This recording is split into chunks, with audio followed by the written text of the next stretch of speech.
Corn. The most powerful organism on Earth is not a person, not an animal. It's a plant. And I don't mean powerful in some poetic, abstract sense. I mean this. Every chicken nugget you have ever eaten, every steak, every egg, every strip of bacon, all of it is corn. The animal is just the middleman. 40% of America's corn crop goes into feed. Another 40% becomes fuel.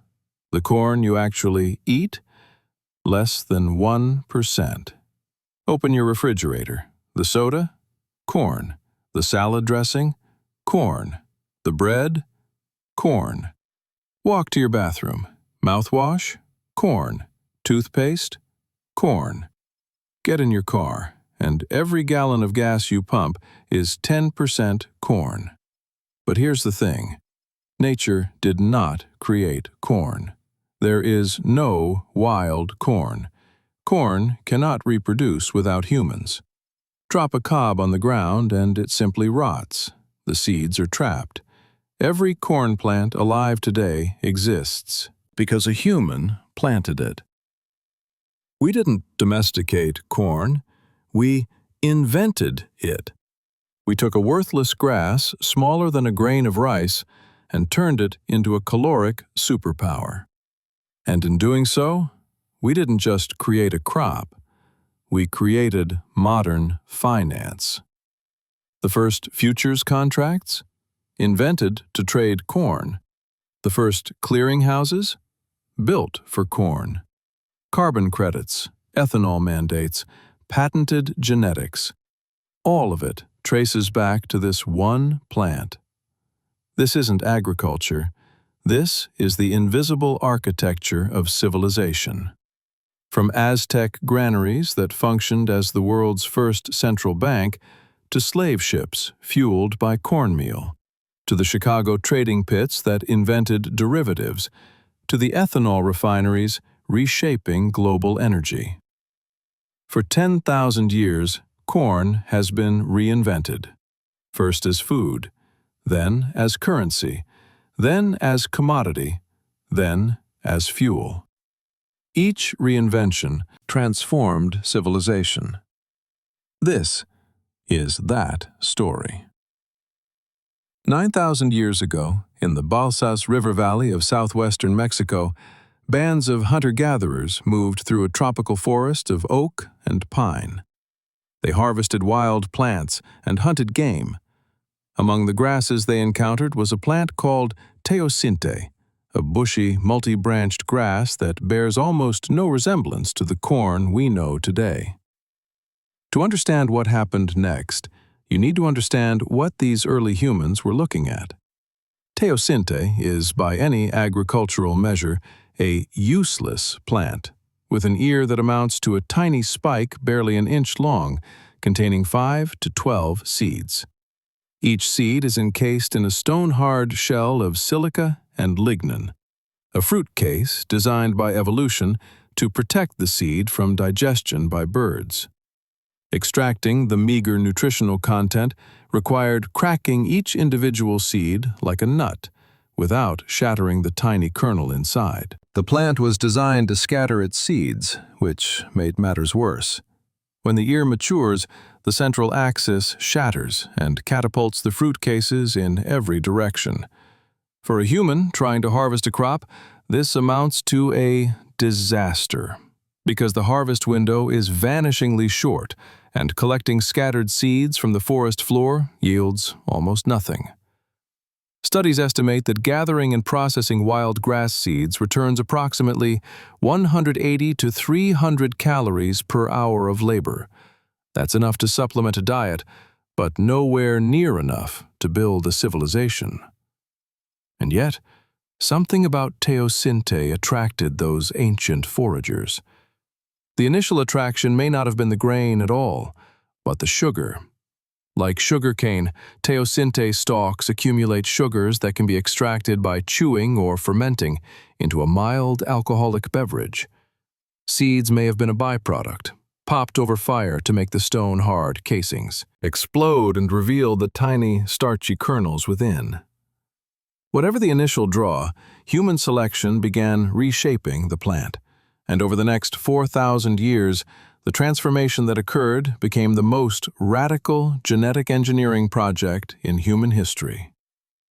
Modern genomic analysis has identified the specific genetic changes that transformed teosinte into maize.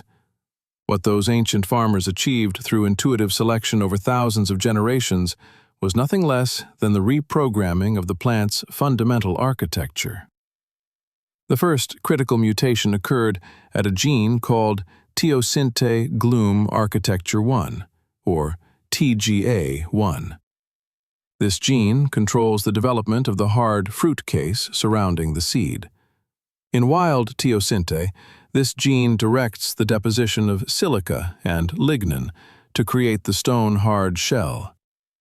A single amino acid change disrupted the entire process, causing the glooms to soften and shrink until the kernel was exposed on the surface of the cob, easily removed with minimal effort. What happened next was an economic revolution, not merely a culinary improvement. The stone fruit case had been the primary barrier to energy extraction. Once the mutation appeared, post-harvest processing time collapsed. A farmer could thresh corn quickly and grind it into flour, and the net caloric yield per hour of labor skyrocketed. The second critical mutation occurred at a gene called teosinte branched 1, or TB1. This gene functions as a repressor of organ growth. In wild teosinte, its expression is low, allowing the plant to produce multiple lateral branches and creating a bushy habit that spreads energy across dozens of small ears scattered across multiple stalks. Ancient farmers selected for mutations that upregulated TB1 expression. The increased repression inhibited all those lateral branches. Instead of a bush, the plant grew as a single stalk with all photosynthetic energy concentrated into one or two massive ears on the main stem. The agricultural implications were enormous. Farmers could now harvest large ears from upright stalks planted in dense rows, instead of picking scattered tiny spikes from a tangled bush. Yield per hectare exploded.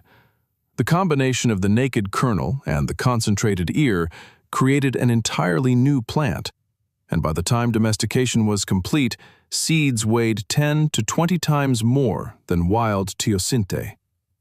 Early cobs from archaeological sites measure barely an inch long, and yet they already possessed the critical domestication traits of non-shattering, naked kernels on a consolidated ear. Something like 50 generations of conscious human selection happened for every one generation of natural evolution. This was not nature. This was engineering.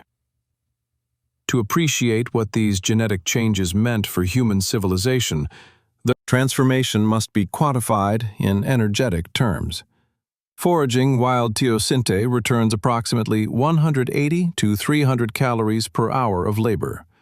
Early maize agriculture returned approximately 1,200 to 1,700 calories per hour, representing a 400 to 500% increase in energetic efficiency. In practical terms, a farmer cultivating 2 hectares of well-managed milpa, the traditional Mesoamerican polyculture of maize, beans, and squash, could produce approximately 3,000 kilograms of maize with an investment of roughly 100 labor days. A family of 5 requires approximately 1,000 kilograms of maize per year for basic subsistence.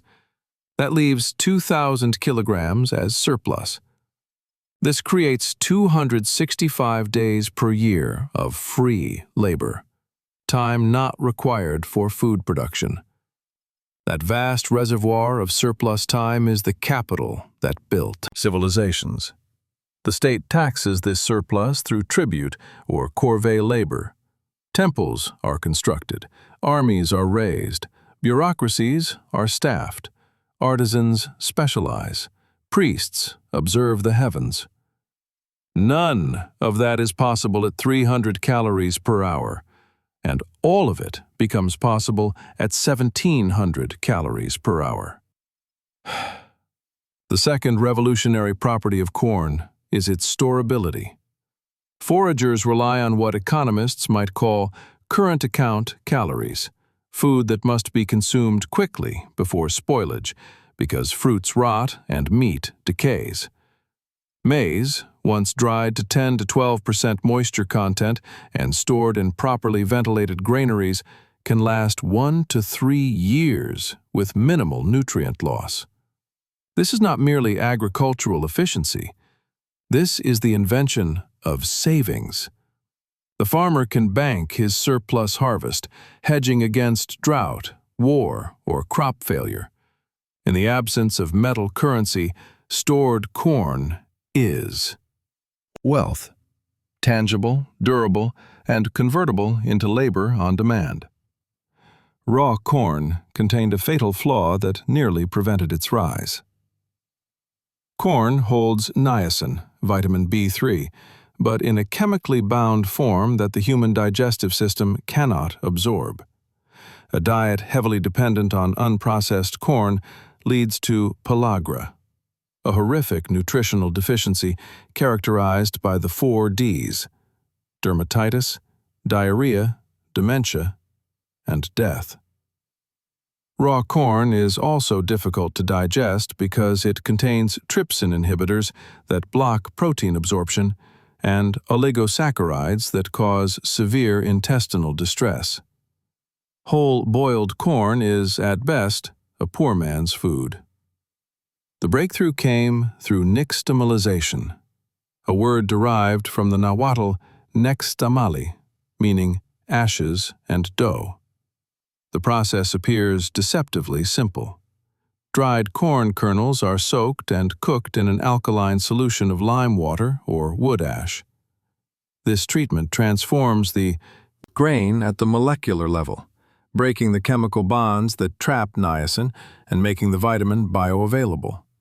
Softening the pericarp to allow the grain to be ground into smooth dough, increasing bioavailable calcium by up to 750% through absorption from the lime, and altering the solubility of proteins to make essential amino acids more accessible. The resulting dough, known as masa, can be formed into tortillas, dried for storage, or processed into dozens of other products. Nixtamalization was chemical engineering that upgraded the fuel source of the labor force. The tortilla contains approximately 350 milligrams of calcium per 100 grams, compared to roughly 20 milligrams in wheat bread. The bones of the pyramid builders were strengthened by this calcium, while the minds of the astronomers were protected by the liberated niacin. When Europeans later adopted corn without nixtamalization knowledge, pellagra epidemics swept through populations from Italy to the American South, killing hundreds of thousands. The technology mattered as much as the seed itself. Mesoamerican agricultural genius extended beyond the corn plant itself. The milpa, the traditional planting system, functioned as a diversified agricultural portfolio that managed risk and sustained fertility. Maize alone consumes nitrogen heavily. Each harvest strips it from the soil.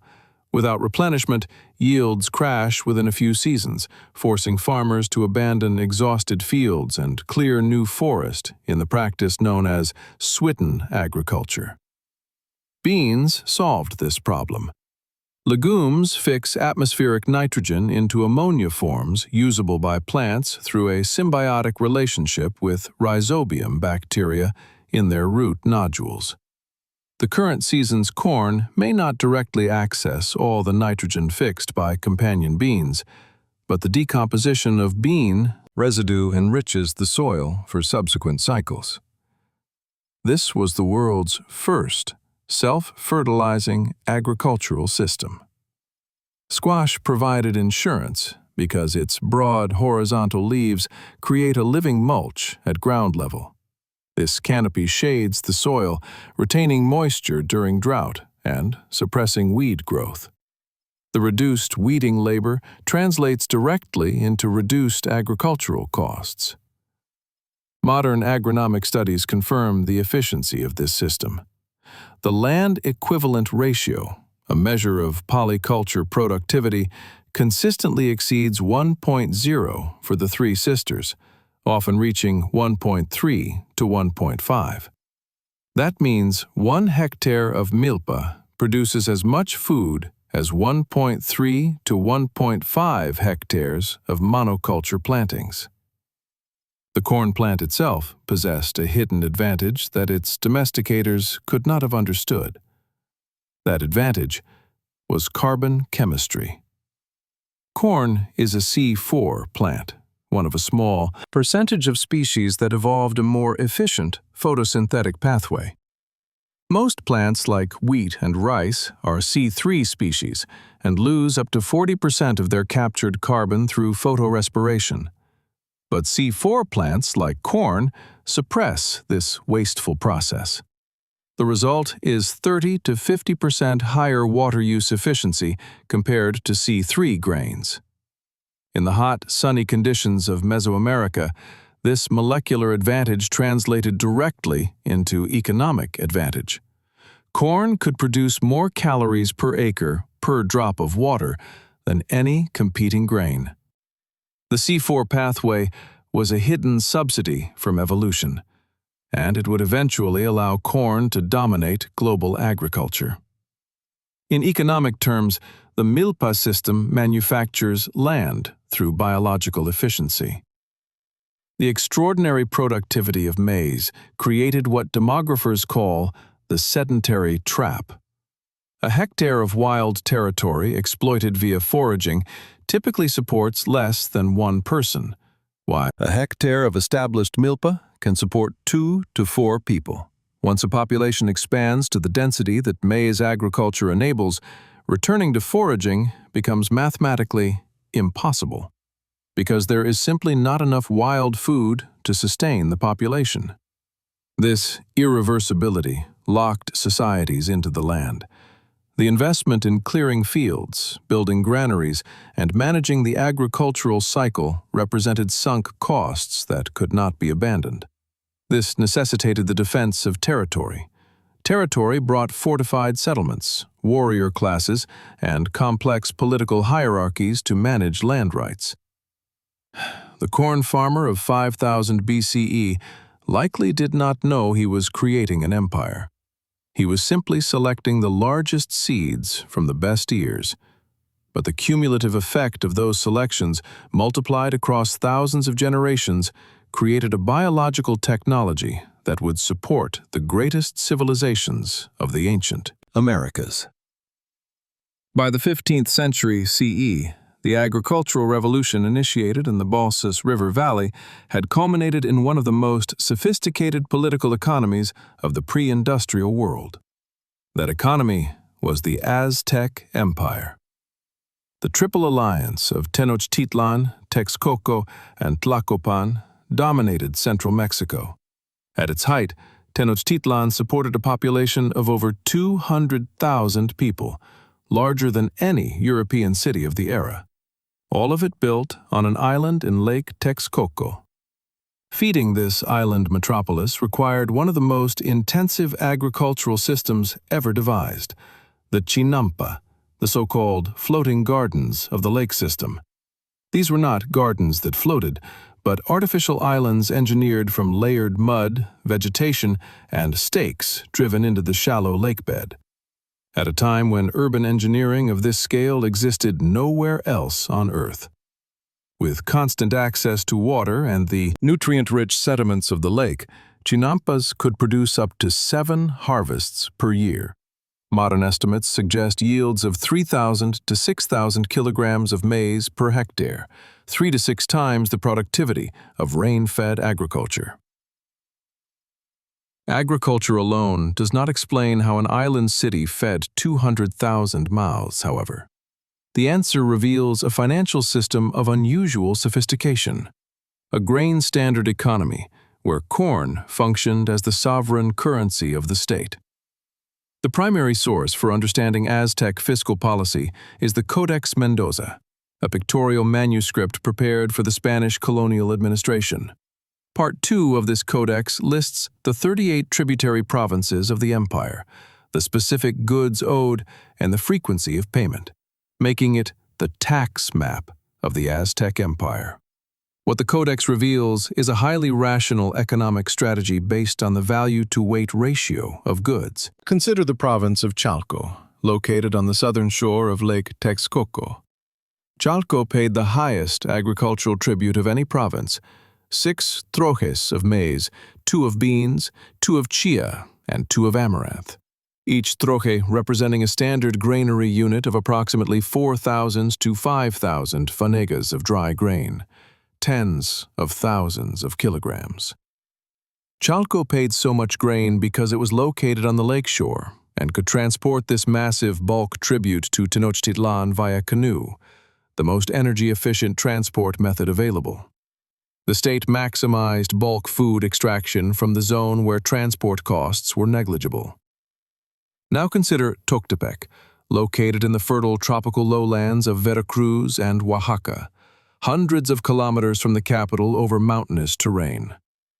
The tribute list for Tuxtepec contains 0 maize. And this is not because Tuxtepec could not grow corn. It was one of the most productive agricultural regions of the empire. But the distance made grain tribute economically irrational. Without wheeled vehicles or draft animals, all terrestrial transport in the Aztec Empire was performed by professional porters called tlameme. A standard porter could carry approximately 23 kilograms. A porter performing heavy labor requires roughly 3,000 calories per day, equivalent to approximately 1 kilogram of maize. This creates a brutal logistical calculus.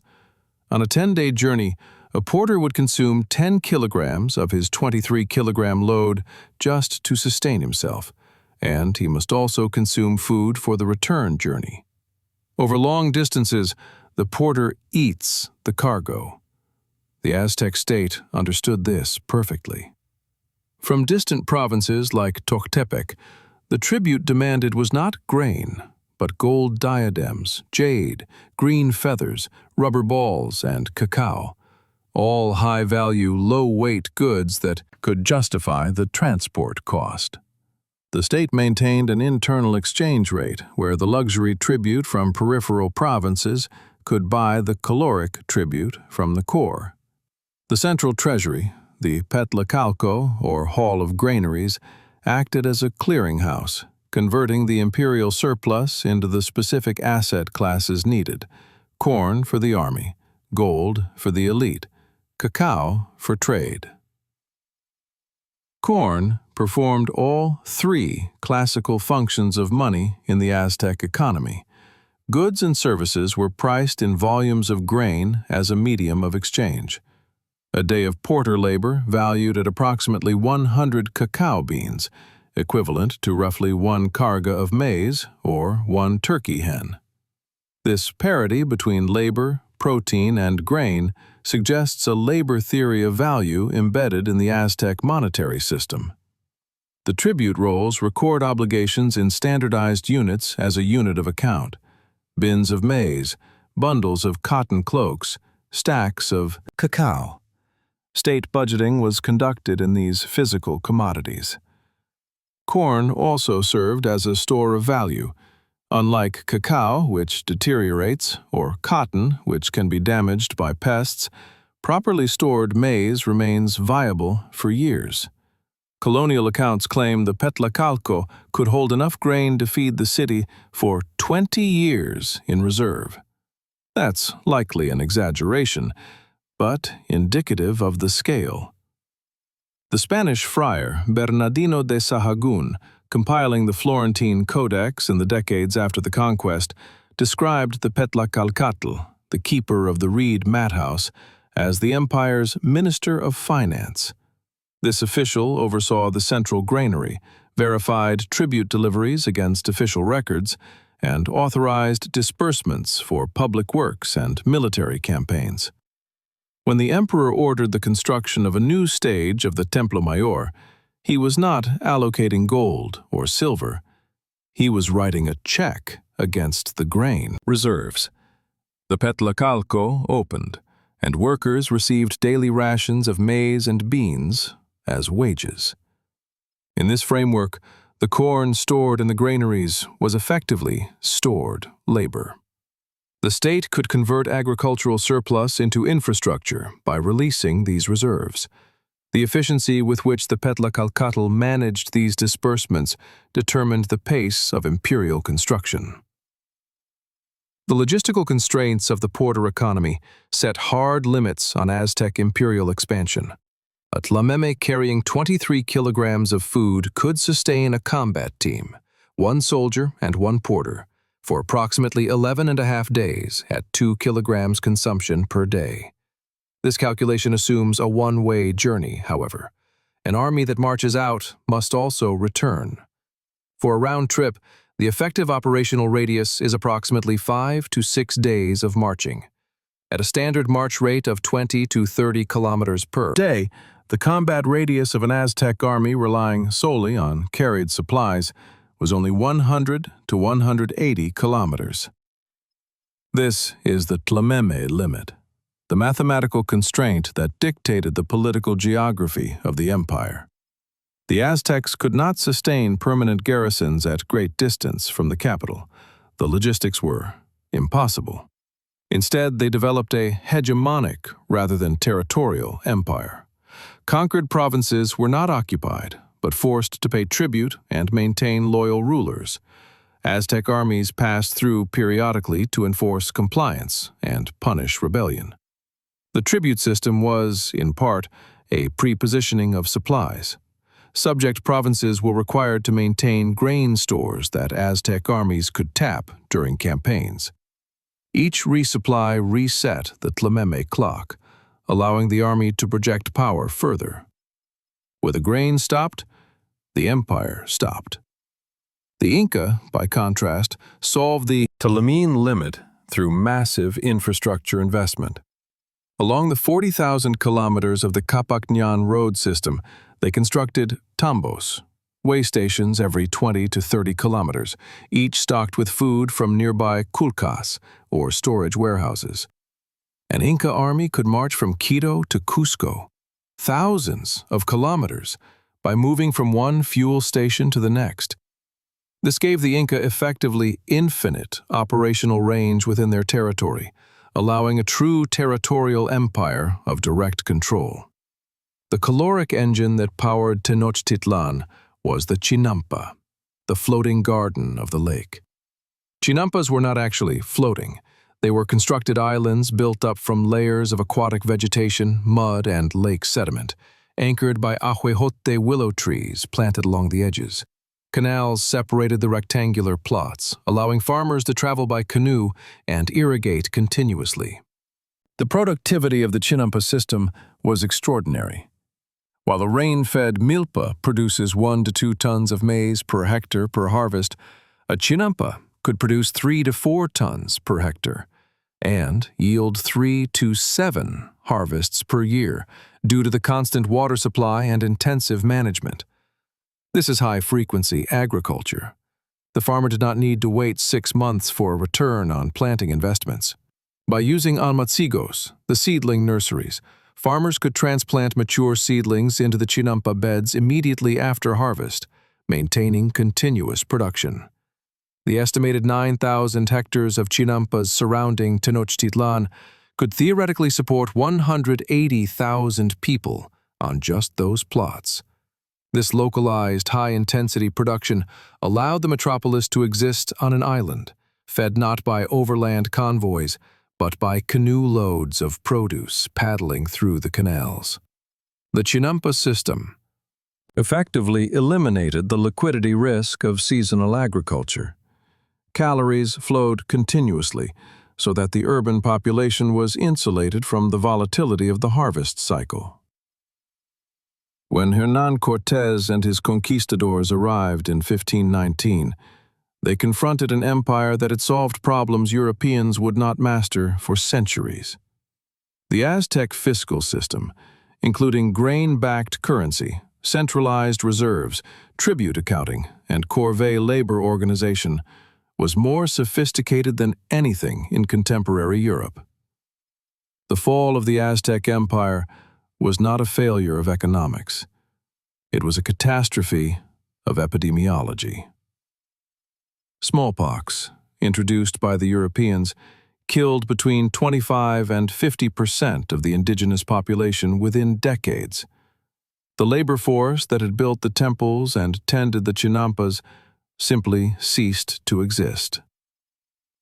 The lesson of the Aztec system would echo through history. Grain is not merely food, but power. The ability to store calories is the ability to store labor. The ability to move calories is the ability to project force. The institutions that account for grain, that tax it, store it, and redistribute it, are the foundations of the state itself. The Spanish understood this. They maintained the tribute system, substituting themselves for the Aztec overlords, and the grain continued to flow, now to feed colonial mines and European ships, and the corn itself continued its journey. Within a century of Columbus, maize would spread across the Atlantic, transformed from the currency of empires into the fuel of slavery. In 1492, two agricultural worlds that had evolved in isolation for millennia suddenly collided. The Old World brought capital, technology, and chains, while the New World brought corn. Spanish and Portuguese explorers recognized immediately that they had found something valuable. The plant grew faster than European grains, tolerated a wider range of climates, and produced more calories per acre than anything they had cultivated before. Within decades, Portuguese traders introduced corn to Africa's Atlantic coast. It thrived in the forest zones where European wheat failed, and where traditional African grains like millet and sorghum struggled. Corn became integrated into West African food systems, spreading inland along trade routes. And this was not merely agricultural diffusion. This was the assembly of the logistics system for the Atlantic slave trade. The economics of the slave trade depended on moving human beings across 5,000 miles of ocean while keeping the majority alive. The so-called cargo needed to be fed, and the slavers required a foodstuff that was cheap, calorie-dense, easily stored, and simple to prepare in the confined conditions of a ship's hold. Corn met every requirement. Cornmeal could be purchased on the African coast, where corn cultivation had become established.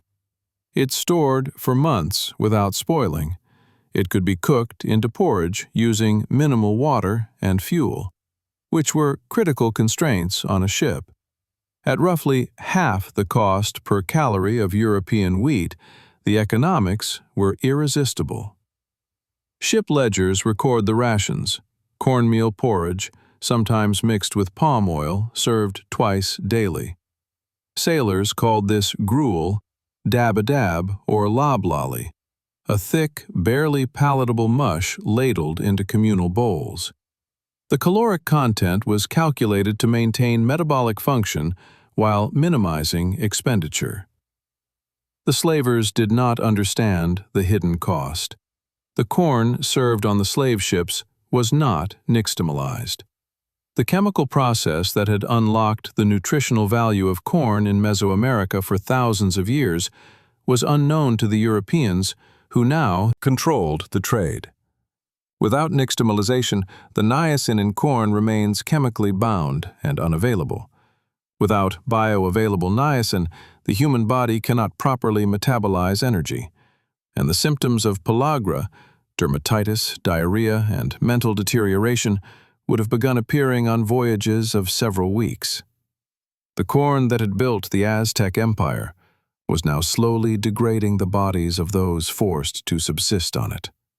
The same caloric efficiency that made corn economically attractive also concealed the nutritional deficiency that contributed to the horrific mortality rates of the Middle Passage.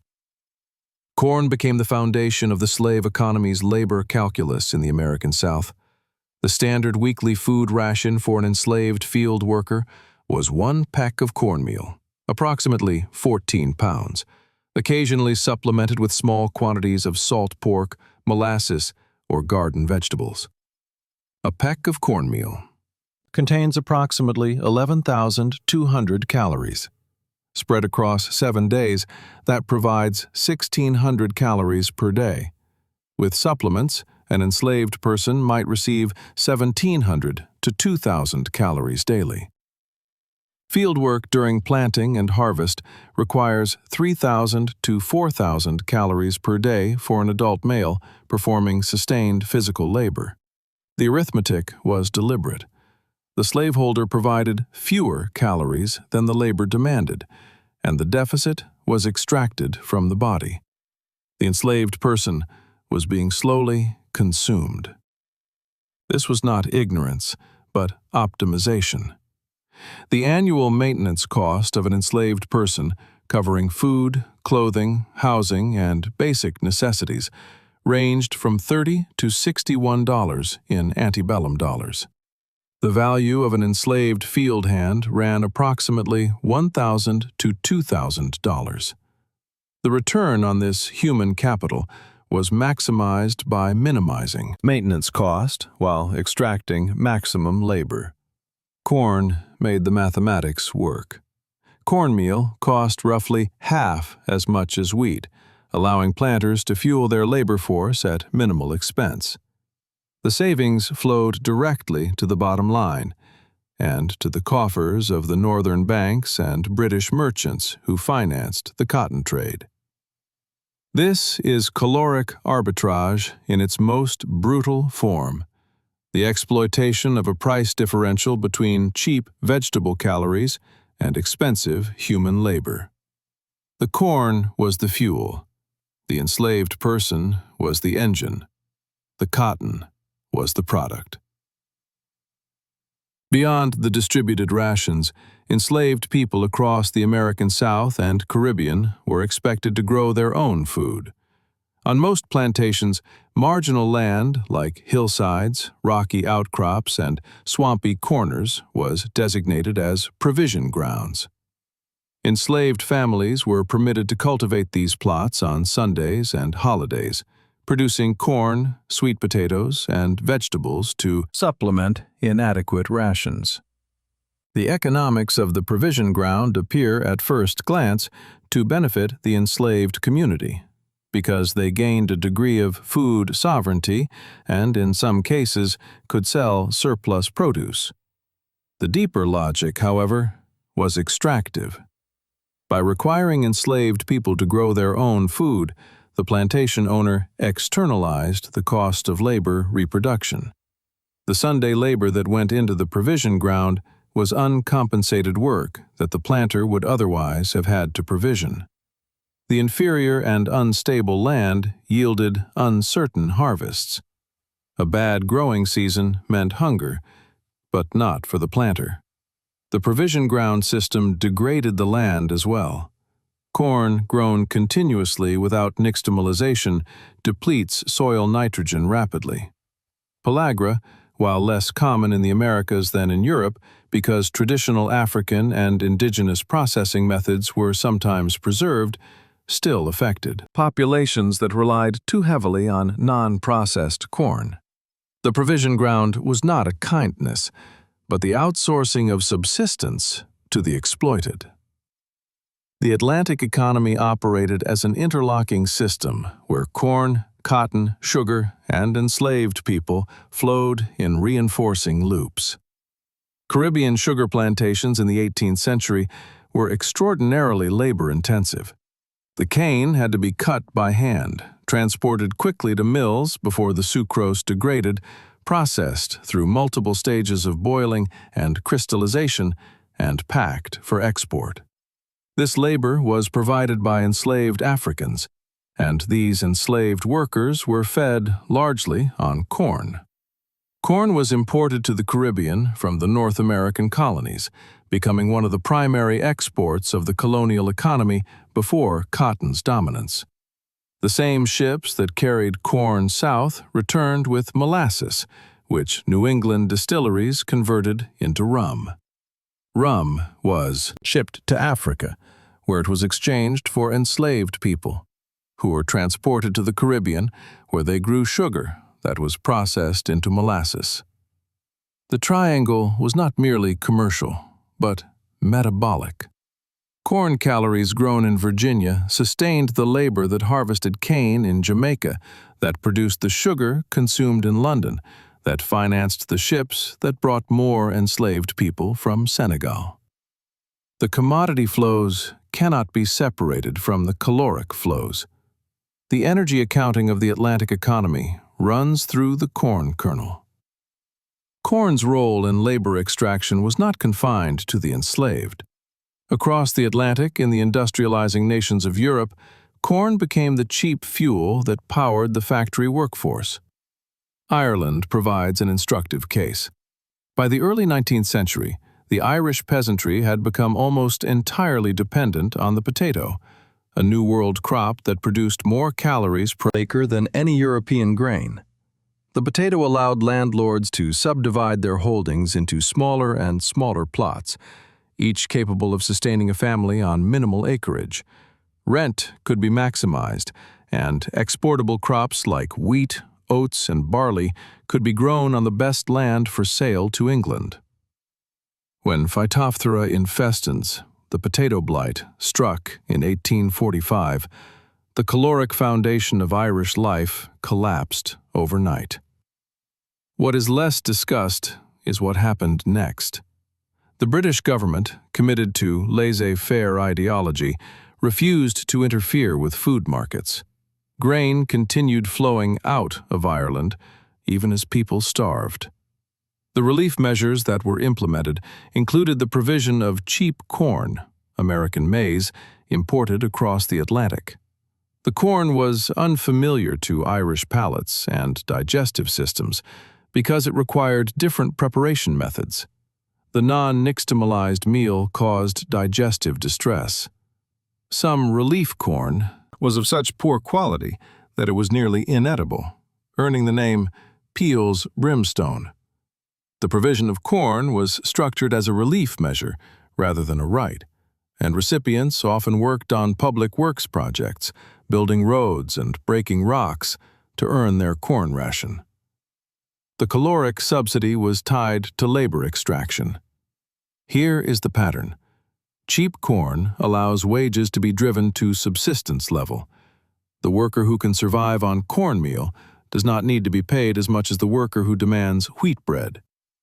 The iron law of wages, articulated by Ricardo and Malthus, operates through the stomach. Corn subsidizes industrial capitalism not by feeding machines, but by cheapening the biological labor force. Before corn became a financial commodity on the trading floors of Chicago, it underwent a different kind of transformation on the American frontier, one that reveals the deep connection between agricultural commodities and monetary systems. In 1790, the United States was a nation bifurcated by geology. To the east of the Appalachian Mountains lay the established commercial centers of Philadelphia, New York, and Baltimore, all integrated into the Atlantic trade system. To the west lay the frontier settlements of western Pennsylvania, Virginia, and the Kentucky territories. These regions were separated not merely by distance, but by a kinetic barrier of rugged terrain that made wheeled transport nearly impossible and incredibly expensive. A pack horse could carry roughly 200 pounds across the mountain passes, and the economics were brutal. The soil of the Monongahela Valley was exceptionally fertile, and corn grew so abundantly that a corn glute developed. In the local economy, corn was nearly worthless, trading for as little as 10 to 12 cents a bushel when it could find a buyer at all. In Philadelphia, 300 miles to the east, the same bushel might command 50 cents to $1. The challenge was entirely logistical. How to move the commodity across the mountains without the transport cost consuming all the profit. Distillation was the answer. A standard pack horse can carry 4 bushels of raw corn, 224 pounds at 56 pounds per bushel. The value of this cargo in Philadelphia would be roughly $2. The cost of the journey in feed for the horse, provisions for the driver, and weeks of travel would far exceed the revenue. Bulk grain was geographically stranded capital. Whiskey changes everything. 24 bushels of corn, when distilled, produce approximately 60 to 72 gallons of whiskey, weighing 500 to 600 pounds, which amounts to 3 pack horse loads. The same volume of raw grain would require 7 pack horses. The Philadelphia market. The price for whiskey was approximately $1 per gallon, meaning those 60 gallons would fetch $60 to $72. Revenue per pack horse of raw corn comes to approximately $1.71, while revenue per pack horse of whiskey comes to approximately $20 to $24. This represents a 10-fold increase in economic density. Distillation was not merely value-added processing, but the technological solution to the geography problem, the compression of a bulky, worthless commodity into a concentrated, transportable, durable store of value. The Trans-Appalachian frontier suffered from a chronic shortage of hard currency. Gold and silver coins were concentrated in the commercial ports of the East. Banknotes, when they appeared, were viewed with suspicion and often traded at steep discounts. In this monetary vacuum, the Western Pennsylvania economy organized itself around a single, fungible, non-perishable commodity: Monongahela rye whiskey. Whiskey fulfilled all 3 classical functions of money.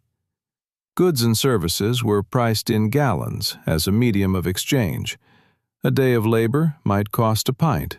A plot of land might cost 100 gallons. Storekeepers accepted whiskey in exchange for salt, iron, and gunpowder, the few essentials that could not be produced locally. Ledgers from the period show debts and credits recorded in gallons of spirits as a unit of account. Even the salaries of ministers were frequently paid in whiskey, which they would then trade for their own necessities.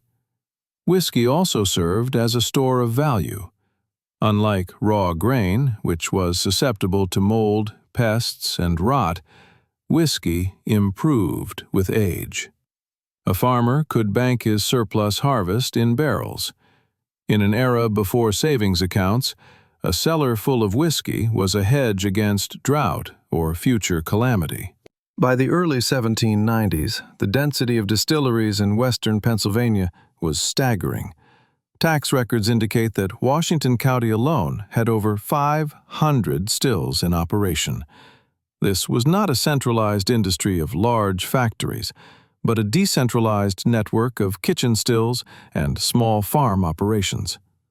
For the Western farmer, the still was as essential as the plow, because the plow produced the crop and the still produced the profit.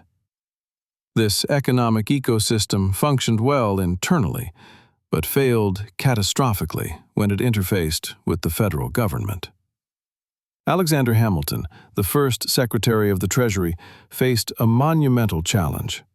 To establish the creditworthiness of the new nation, he had assumed the Revolutionary War debts of the individual states, roughly $25 million in addition to the federal debt. To service this obligation, he needed revenue. Import tariffs were already at their practical maximum, which led Hamilton to turn inward and propose an excise tax on domestic distilled spirits. The Excise Act of 1791 appeared straightforward, but its structure reveals a deliberate class bias. Large Eastern industrial distillers could pay a flat annual fee based on the capacity of their stills, regardless of actual production. By operating continuously at high volume, They spread this fixed cost across massive output, driving their effective tax rate down to approximately 6 cents per gallon. Western farmer distillers operated seasonally, only after harvest, and they lacked the cash flow for the annual fee. This forced them to pay the per-gallon rate of 9 cents per gallon. The true injustice appears when you consider the market price differential. Eastern whiskey sold for 50 cents to $1 per gallon, meaning the 6-cent tax represented 6 to 12% of revenue. Western whiskey, due to transport costs and market isolation, sold locally for 25 to 50 cents per gallon, meaning the 9-cent tax represented 18 to 36% of revenue, effectively triple the burden on frontier producers. The tax was payable in specie, gold or silver coin, but the frontier economy operated on whiskey currency. Farmers had wealth in barrels, but lacked the government-mandated tokens required to pay the tax. To acquire cash, they would need to transport their whiskey east and sell it, which was precisely the journey they could not afford.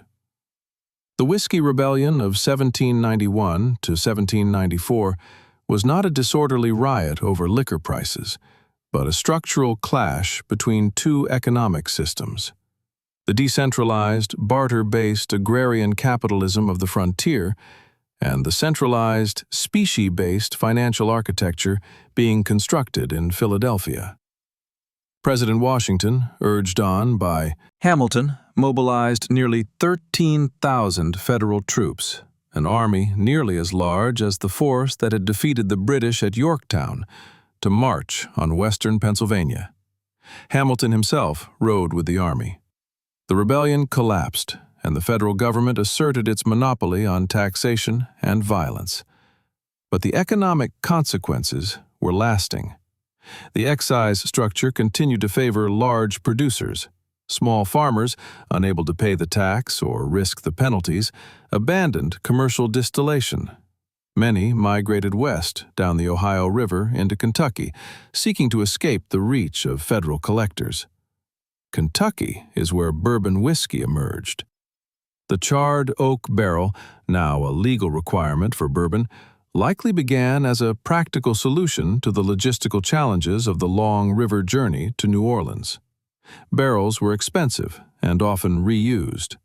To sanitize a barrel that had held fish, nails, or salt pork, coopers burned the interior.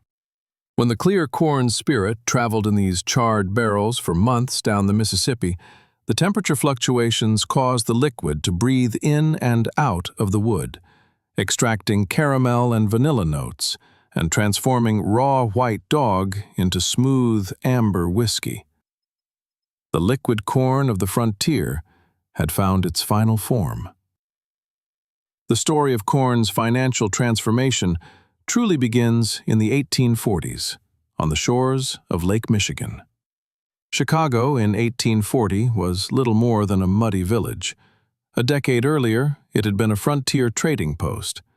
But its location at the junction of the Great Lakes water system and the vast agricultural interior made it the inevitable nexus of American grain commerce. The problem, however, was logistics. In the early decades of the grain trade, corn moved in sacks, individual bags of 2 to 4 bushels, hand-sewn and hand-labeled. A farmer would bring his harvest to a country merchant, who would bag it, mark the bags with the farmer's name, and arrange transport to the river or rail.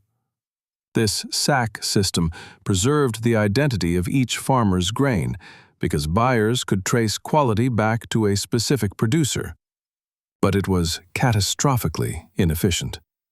Loading a canal boat or railroad car required laborers to carry individual sacks up gangplanks or across platforms.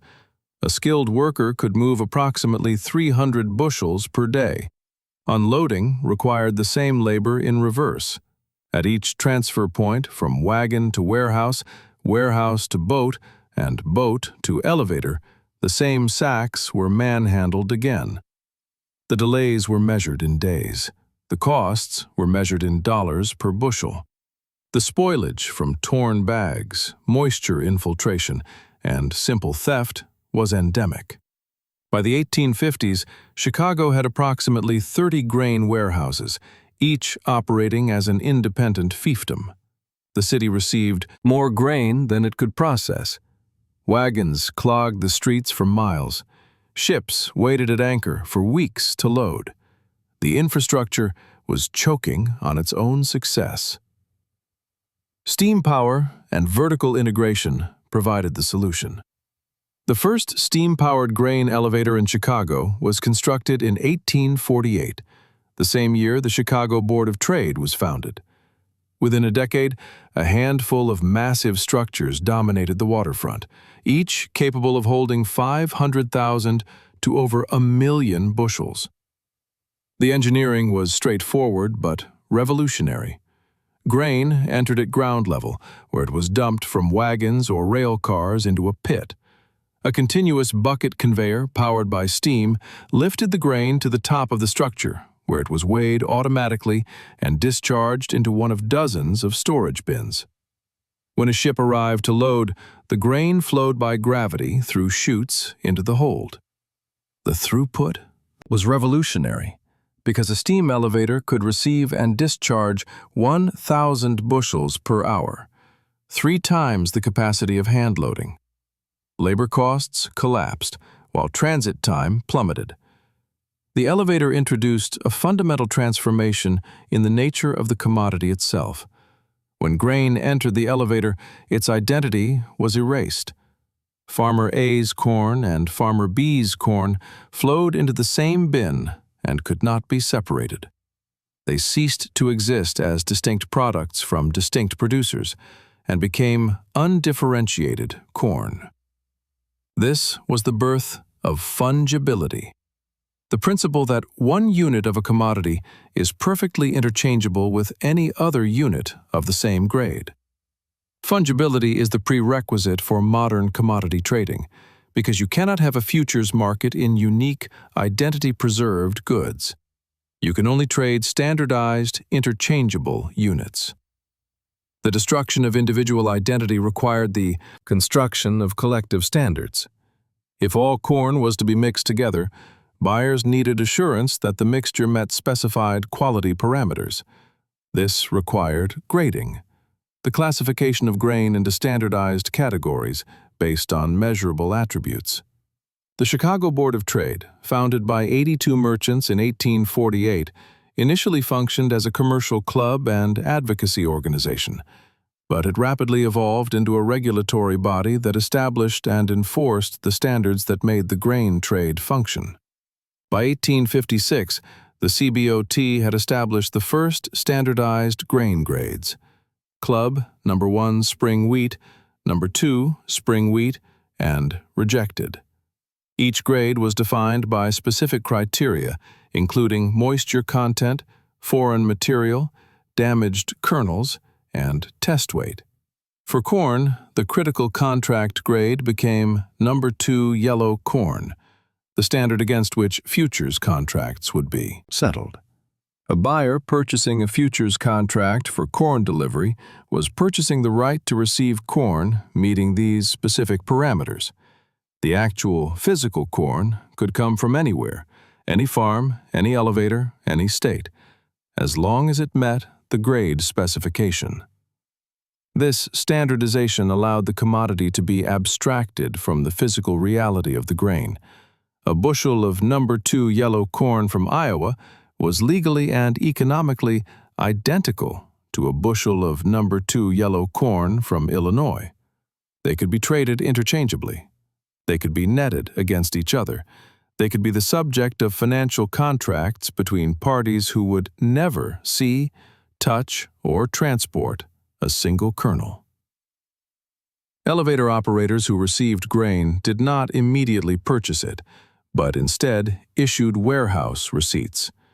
These were paper documents certifying that a specific quantity and grade of grain was stored in their facility. These receipts were negotiable instruments, and the holder of the receipt held legal title to the grain.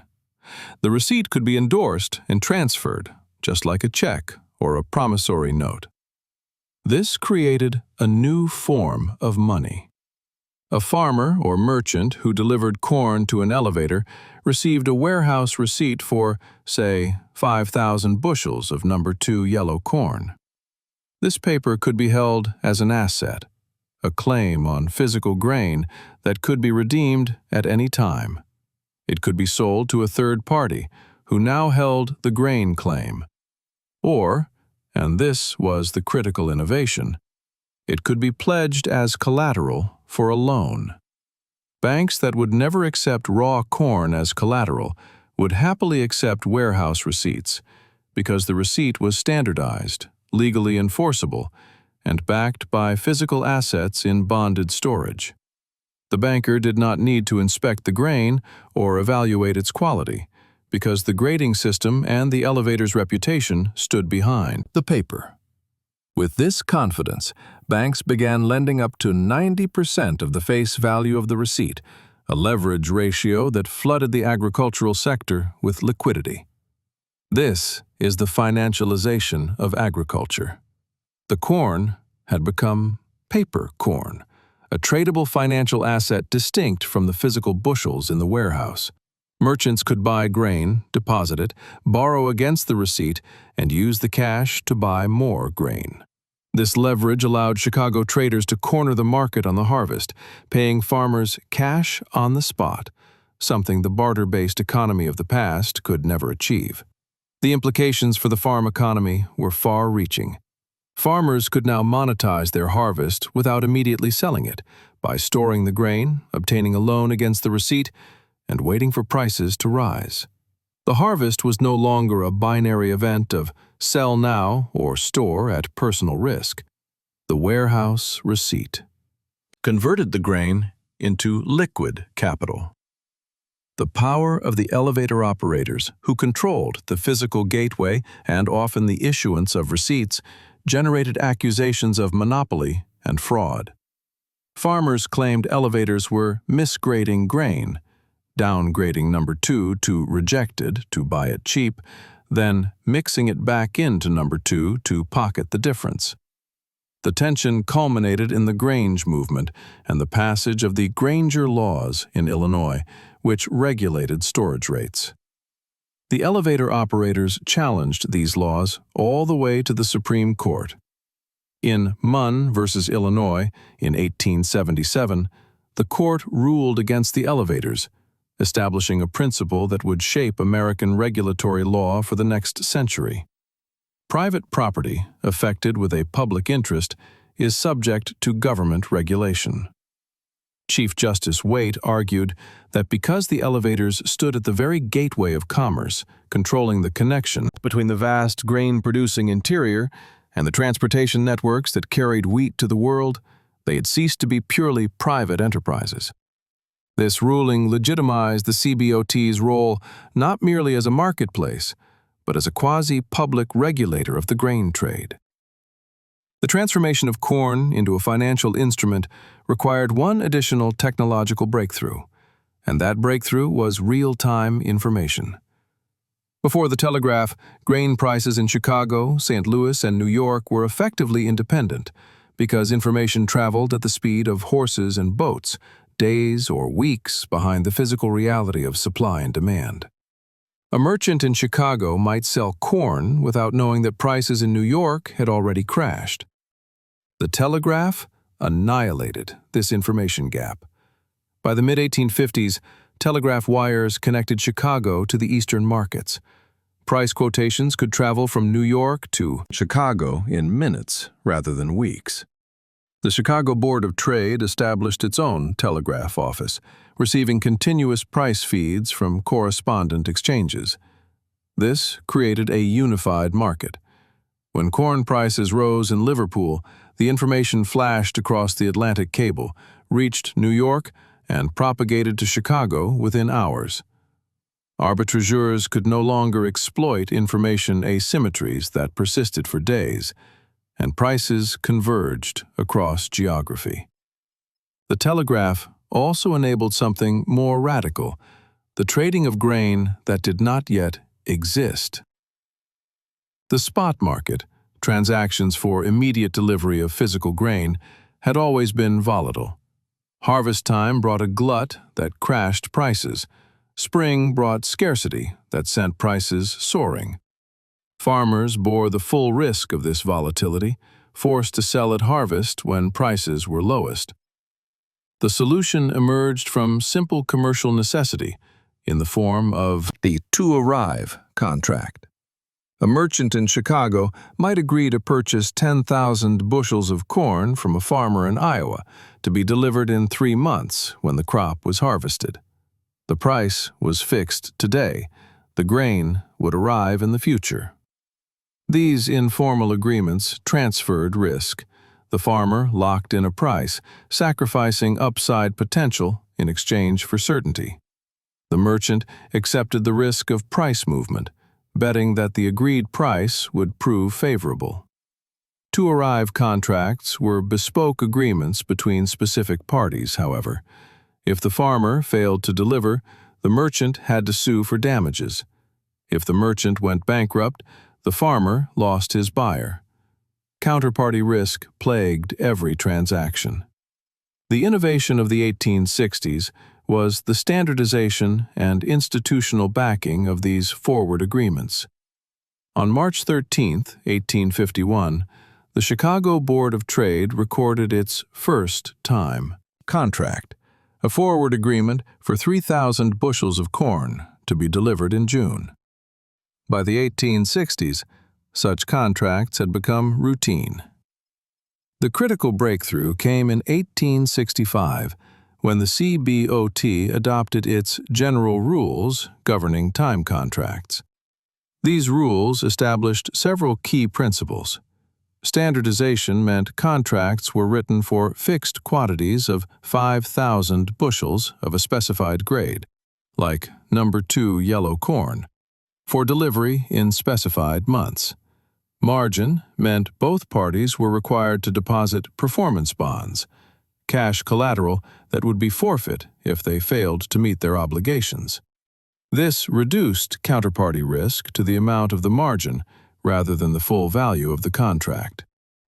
Offset meant a party who had sold a contract could buy back an identical contract, netting their position to zero without ever delivering physical grain. This meant most contracts never resulted in delivery, but were closed through offsetting trades. This final principle of offset was the conceptual leap that created the modern futures market. The contracts ceased to be physical delivery agreements and became financial instruments. Their value derived from the underlying commodity, but their settlement was primarily monetary. The final institutional innovation was the clearinghouse, which the CBOT established in 1883. Before the clearinghouse, every trade created a bilateral credit relationship. If Trader A sold to Trader B, those two parties were bound together until the contract was settled. If A's position became a loss, A owed money to B. The chain of obligations could become extraordinarily complex, with traders owing money to some parties and being owed by others. The clearinghouse inserted itself as the counterparty to every trade. When A sold to B, the clearinghouse stepped in between. A sold to the clearinghouse, and the clearinghouse sold to B. The two traders had no direct relationship. This novation of contracts had far-reaching implications. Credit risk was now concentrated in a single, well-capitalized institution rather than dispersed across thousands of individual traders. The clearinghouse marked positions to market daily, collecting margin from losers and paying winners. If a trader defaulted, the clearinghouse absorbed the loss and kept the system functioning. This architecture of standardized contracts, margin requirements, offset capability, and central clearing would become the template for derivatives markets worldwide. The CME Group, which today clears trillions of dollars in derivatives daily, traces its institutional lineage directly to the grain traders of 1880s Chicago. The new futures market was powerful but dangerous. The abstraction of corn from physical grain created opportunities for manipulation that pure physical markets could never support. The most dramatic form of manipulation was the corner. A speculator with sufficient capital could achieve a corner by simultaneously accumulating massive long positions in the futures market and buying up the physical grain available for delivery. As the contract approached expiration, shorts, the traders who had sold contracts they now needed to fulfill, would find themselves trapped. They could not offset their positions by buying contracts because the same speculator controlled those contracts. They could not obtain physical grain to deliver because the same speculator controlled the warehouses. The shorts would be forced to settle at whatever price the corner operator demanded. The most famous example occurred in 1888, when Benjamin Peters Hutchinson cornered wheat. Old Hutch, as he was known, accumulated millions of bushels of September wheat futures, while simultaneously gaining control of the physical wheat in Chicago elevators. As September approached, shorts, who needed to deliver, found the cupboard bare, and prices spiked from roughly $1 to over $2 per bushel within days. Hutchinson reportedly made $500,000, tens of millions in today's dollars, before allowing the market to settle. The CBOT denounced corners as market manipulation, but struggled to prevent them, because the same mechanisms that made the futures market efficient, including standardization, fungibility, and central trading, also made it vulnerable to concentrated capital. The tension between the legitimate hedging function of futures and their speculative potential would define the next century of commodity regulation. The transformation of corn into a financial commodity required more than institutions.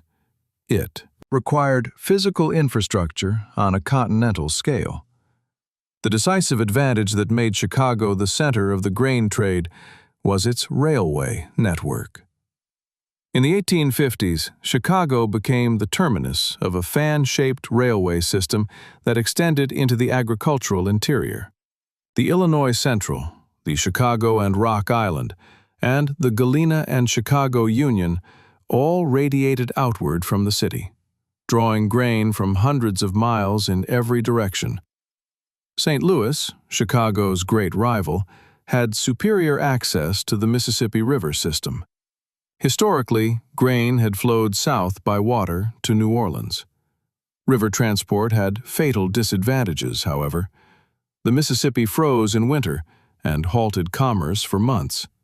Navigation was dangerous, with snags, shifting channels, and unpredictable currents claiming vessels and cargo. Insurance rates were ruinous. Railways operated year-round on predictable schedules, and they were fast.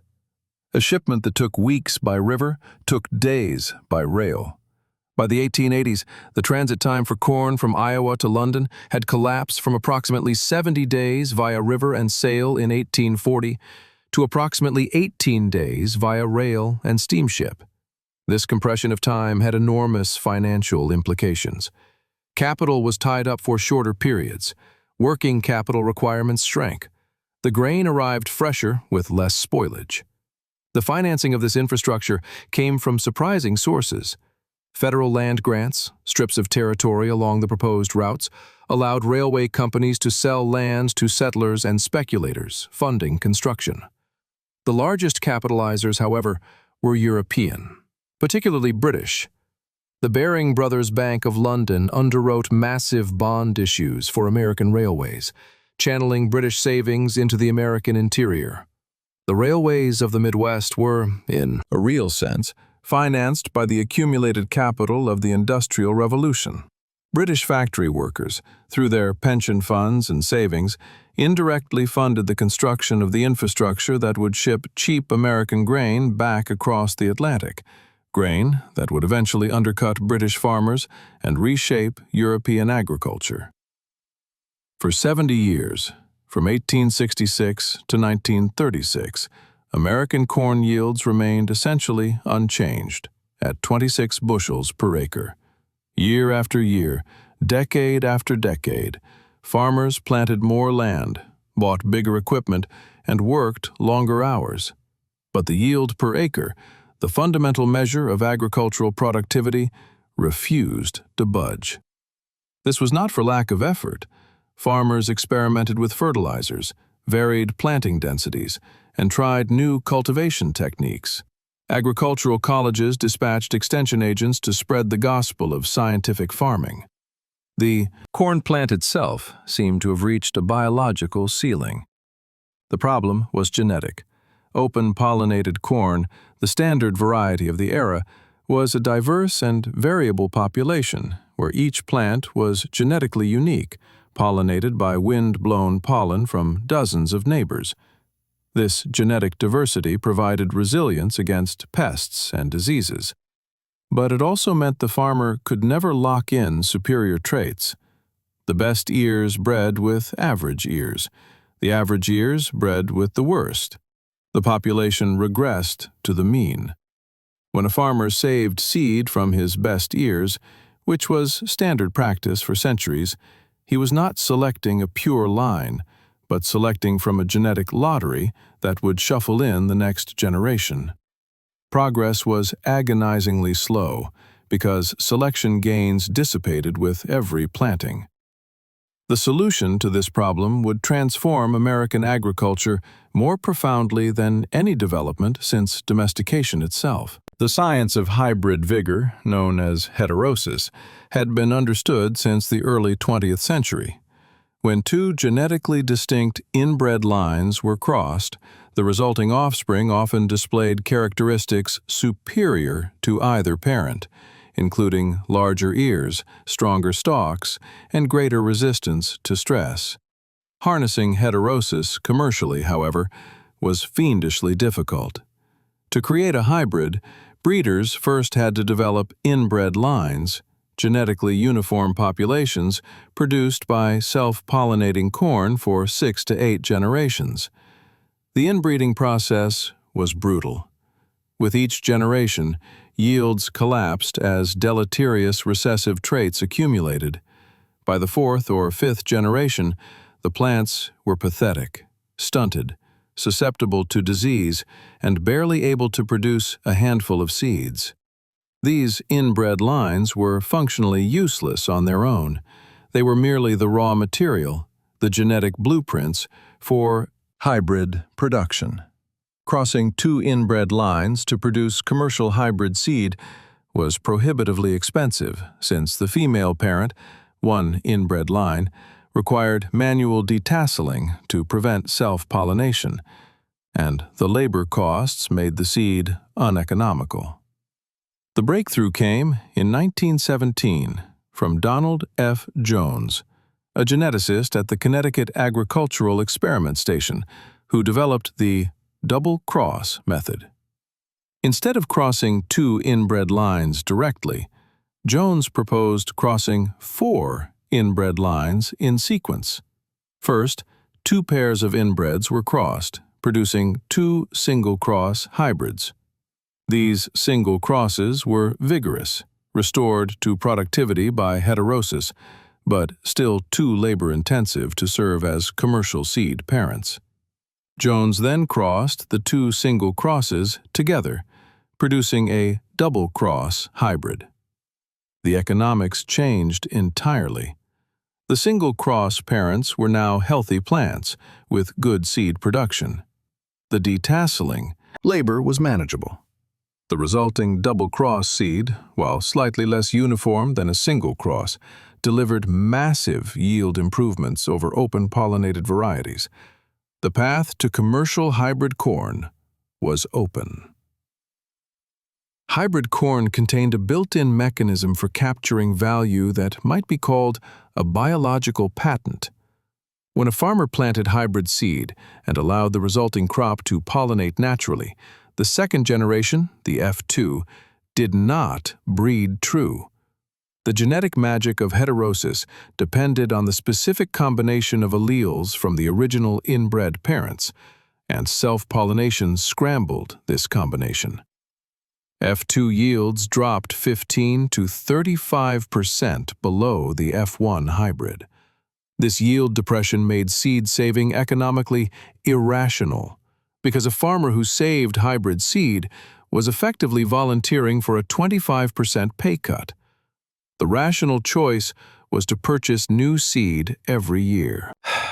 For the first time in 10,000 years, farmers could not save seed. They had become annual customers. The economics were compelling, despite the higher seed cost. Hybrid seed cost 2.5 to 4 times more than open-pollinated varieties, but the yield gains, typically 3 to 5 bushels per acre in the early years and eventually 20 bushels or more, vastly exceeded the seed premium. A farmer buying hybrid seed was investing in productivity gains that would pay dividends across the entire harvest. This was not coercion, but value creation, though it represented a fundamental shift in the structure of agricultural production. The farmer was no longer an autonomous producer who controlled his own reproductive capital. He had become a customer, dependent on external suppliers for the genetic foundation of his livelihood. The commercialization of hybrid corn was driven by a single company and its visionary. Founder, the Pioneer Hybrid Corn Company, established by Henry A. Wallace in 1926. Wallace was the scion of an Iowa agricultural dynasty. His father, Henry Cantwell Wallace, served as Secretary of Agriculture under Presidents Harding and Coolidge. The younger Wallace would later hold the same position under Franklin Roosevelt and serve as Vice President during Roosevelt's third term. Before his political career, Wallace was a corn breeder and an obsessive experimenter who tested hundreds of crosses in search of superior hybrids.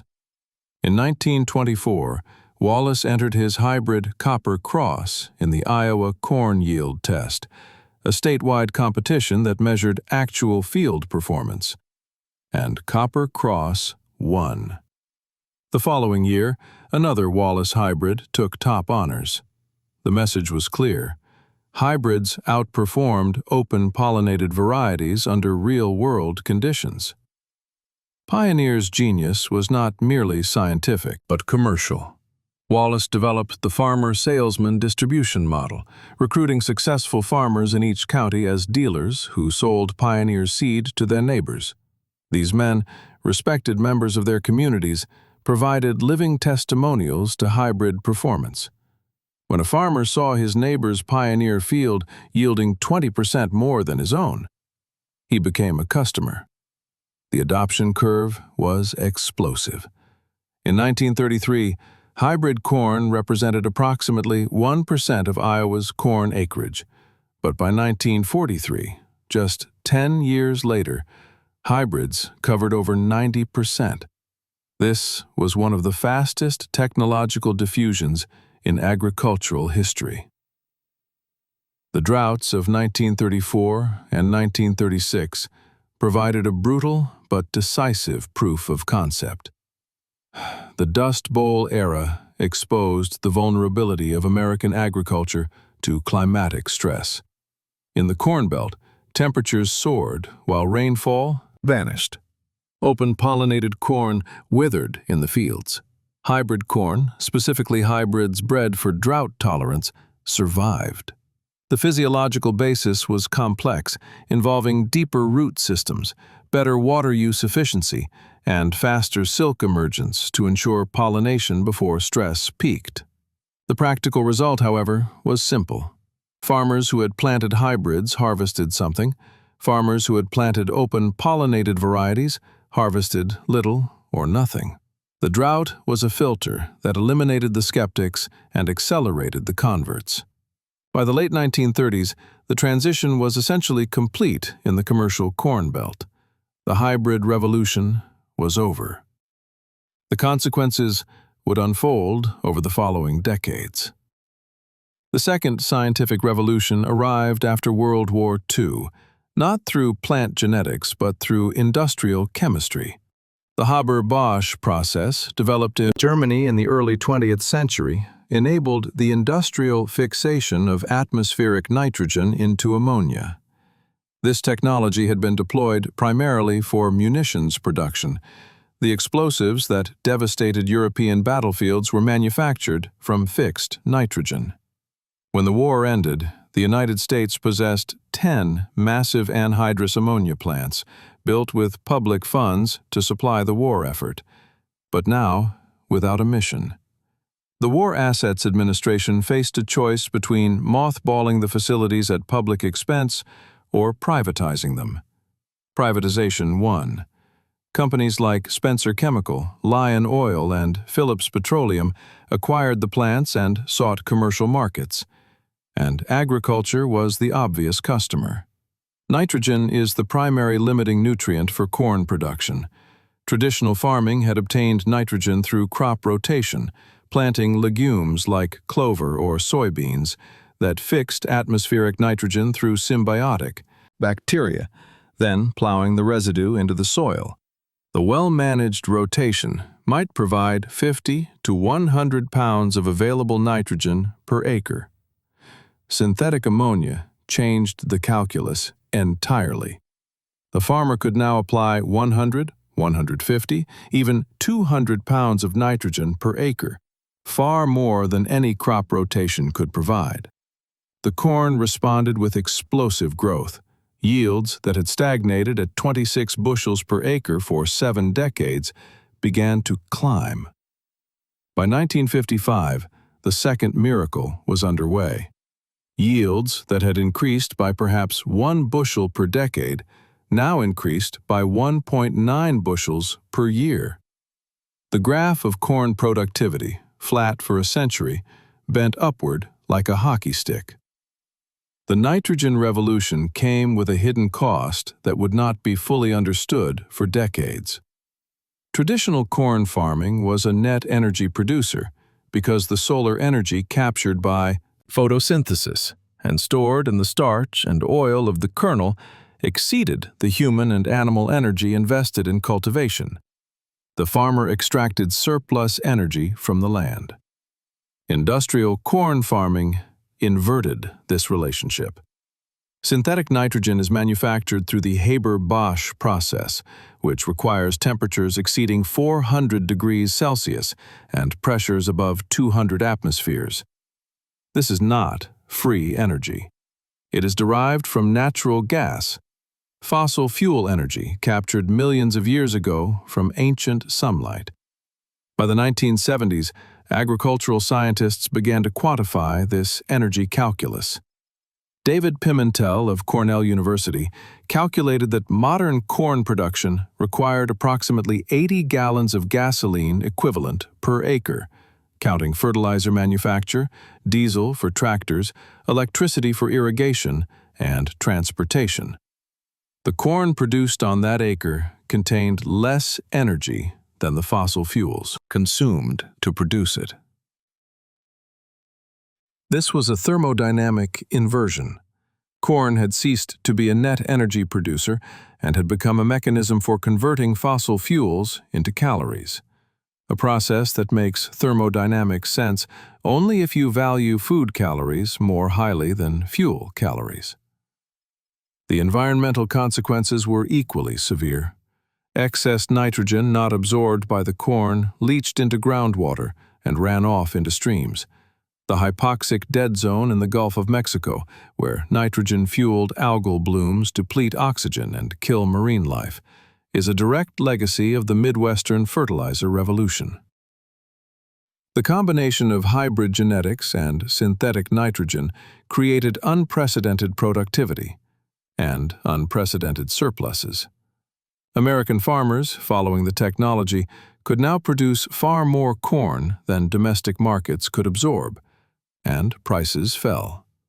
The government, committed since the New Deal to supporting farm incomes, was forced to intervene. The Commodity Credit Corporation, the federal agency tasked with price stabilization, found itself accumulating mountains of grain. The ever-normal granary concept, intended to smooth out annual fluctuations, became a permanent storage operation. The costs were staggering. CCC expenditures for grain storage rose from $148 million in 1952 to over $1.2 billion by 1960. Grain filled commercial elevators, commercial warehouses, and purpose-built government bin sites scattered across the prairie. The government was literally burying money in the form of corn. This was the storage trap, a structural inability of the market to clear surplus grain at prices acceptable to producers. The more efficient farming became, the larger the surplus grew. The larger the surplus, the greater the government intervention required to maintain farm incomes. The greater the intervention, the more insulated farmers became from market signals, which encouraged further production. The logic was circular and self-reinforcing. American agricultural policy had created a treadmill. The only options were to run faster or fall off. The crisis of surplus collided with geopolitics in the summer of 1972. The Soviet Union, struggling with chronic agricultural inefficiency and a severe winter that had killed much of the winter wheat crop, quietly entered the American grain market. What followed would become known as the Great Grain Robbery. Soviet trade delegations arrived in Washington and New York, meeting separately with the major grain trading companies, Continental, Cargill, and Louis Dreyfus. Each company believed it had secured a unique, exclusive deal. None knew the aggregate volume the Soviets were purchasing across all counterparties. By the time the transactions became public, the Soviets had purchased approximately 19 million metric tons of American grain, including roughly 25% of the entire U.S. wheat harvest and massive quantities of corn. The market response was immediate and violent. Prices that had been suppressed by years of surplus exploded. Wheat tripled from $1.50 to over $4 per bushel. Corn and soybeans doubled. The American farmer who had sold his crop months earlier at pre-surge prices watched in disbelief as the grain companies reaped windfall profits. The government, which had been subsidizing grain exports to move the surplus, found itself paying hundreds of millions of dollars to facilitate sales to a Cold War adversary. The public was outraged. Food prices in American supermarkets soared by over 20% in 1973. Meat shortages driven by the spike in feed costs led to boycotts and empty shelves. President Nixon imposed a price freeze on retail food, which only worsened the crisis as farmers withheld production rather than sell at controlled prices.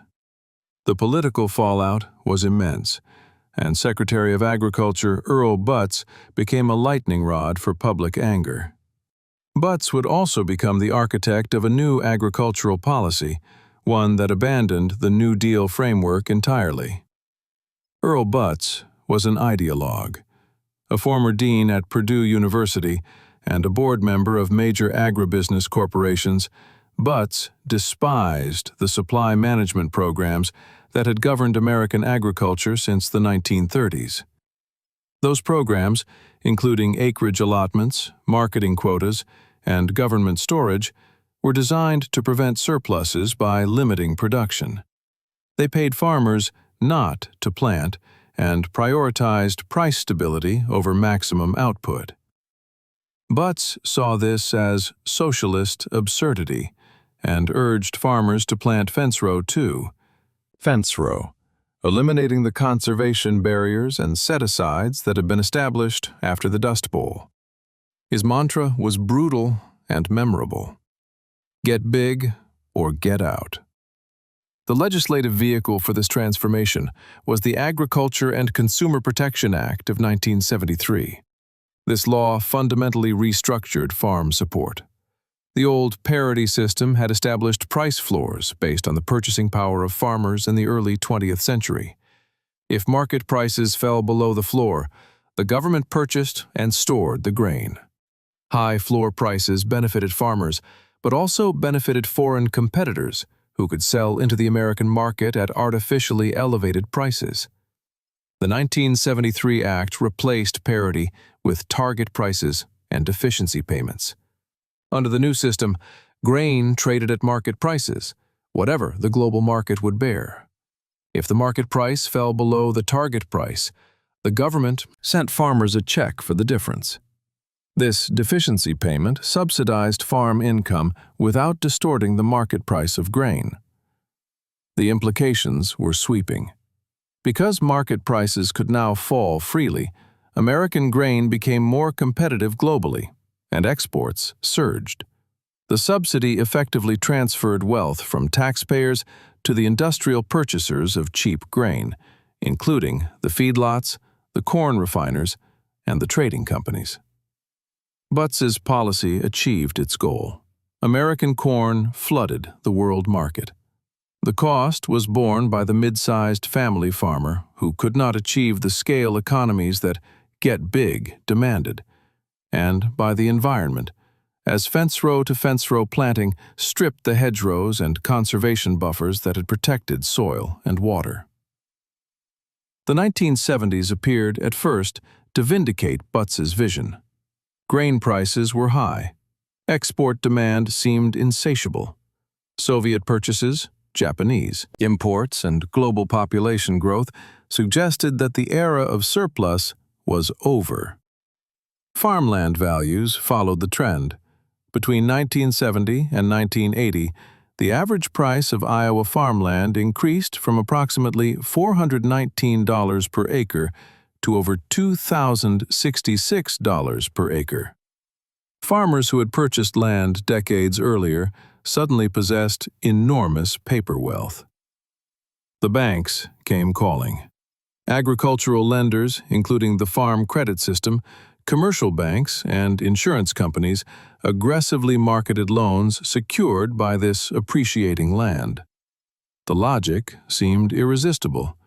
Land values would continue rising, debt would be inflated away, and the farmer who borrowed to expand was positioning himself for the future. The critical flaw was leverage.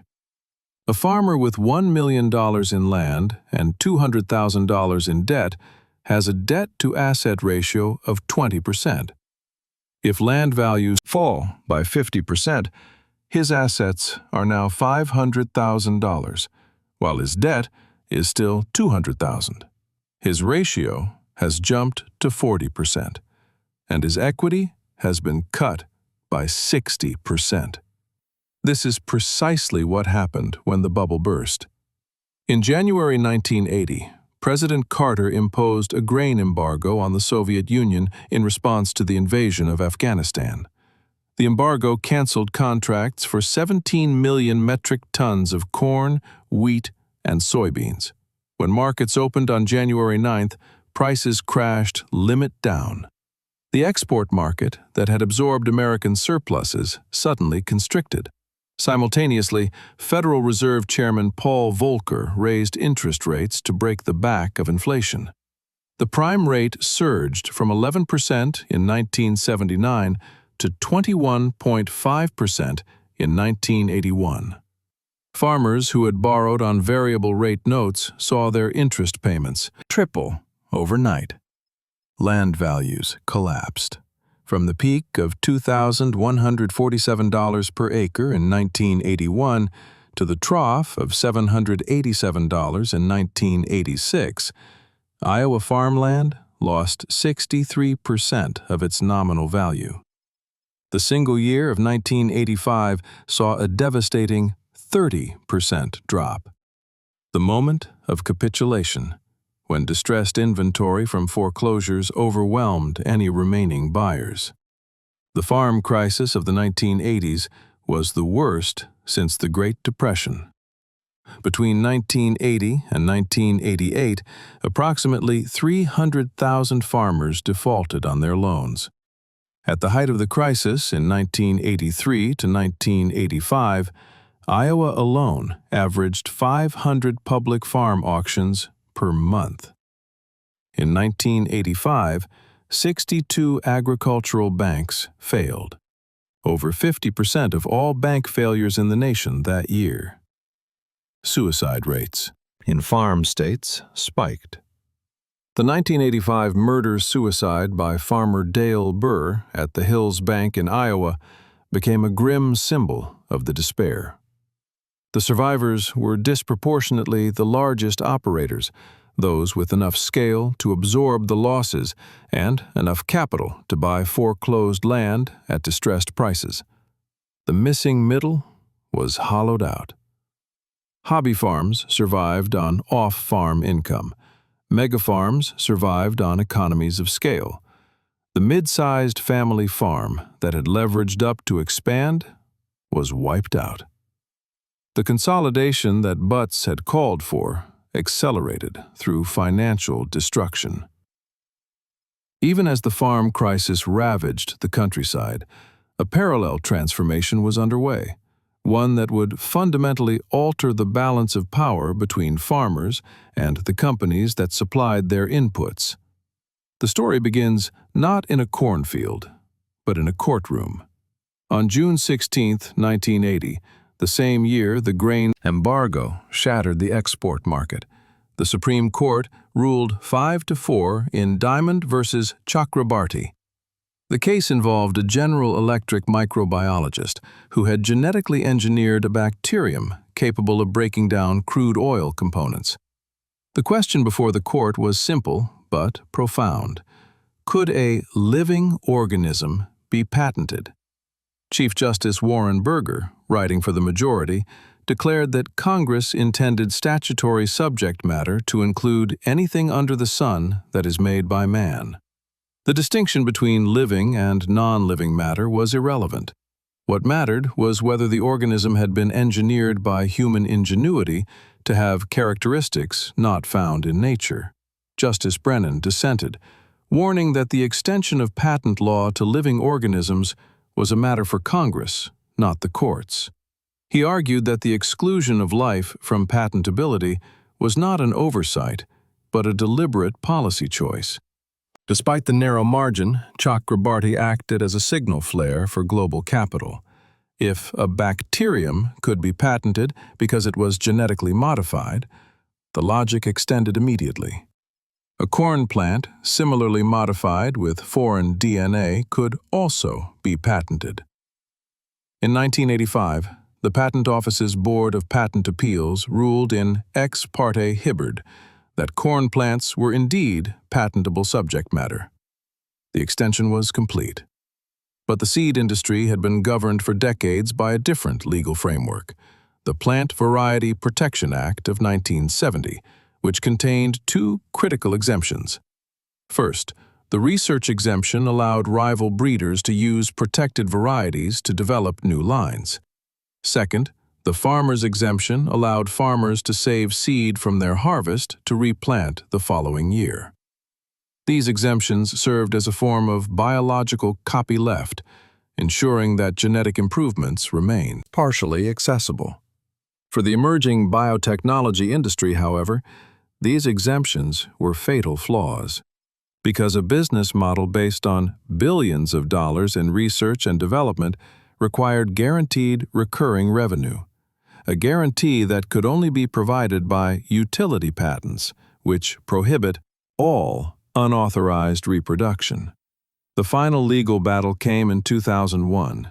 In JEM Ag Supply versus Pioneer Hybrid International, a farm supply company argued that the existence of the PVPA indicated Congress intended to exclude plants from general utility patents. They contended that Pioneer was double-dipping by seeking stronger patent protections to evade the PVPA's exemptions. In a 6-2 decision, the Supreme Court affirmed the validity of Pioneer's utility patents.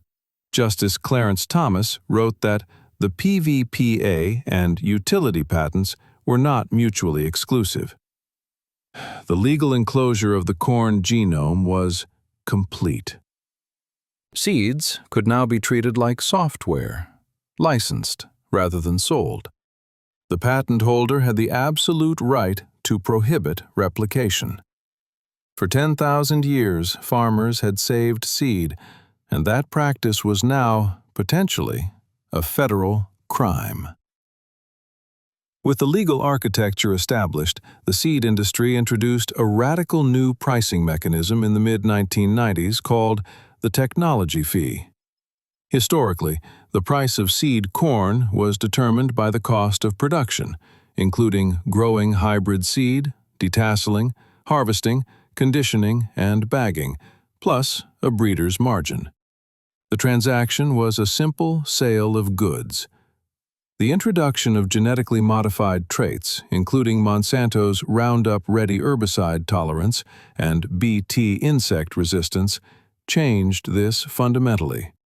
Companies separated the value of the physical seed, the chassis, from the value of the genetic modification, the software.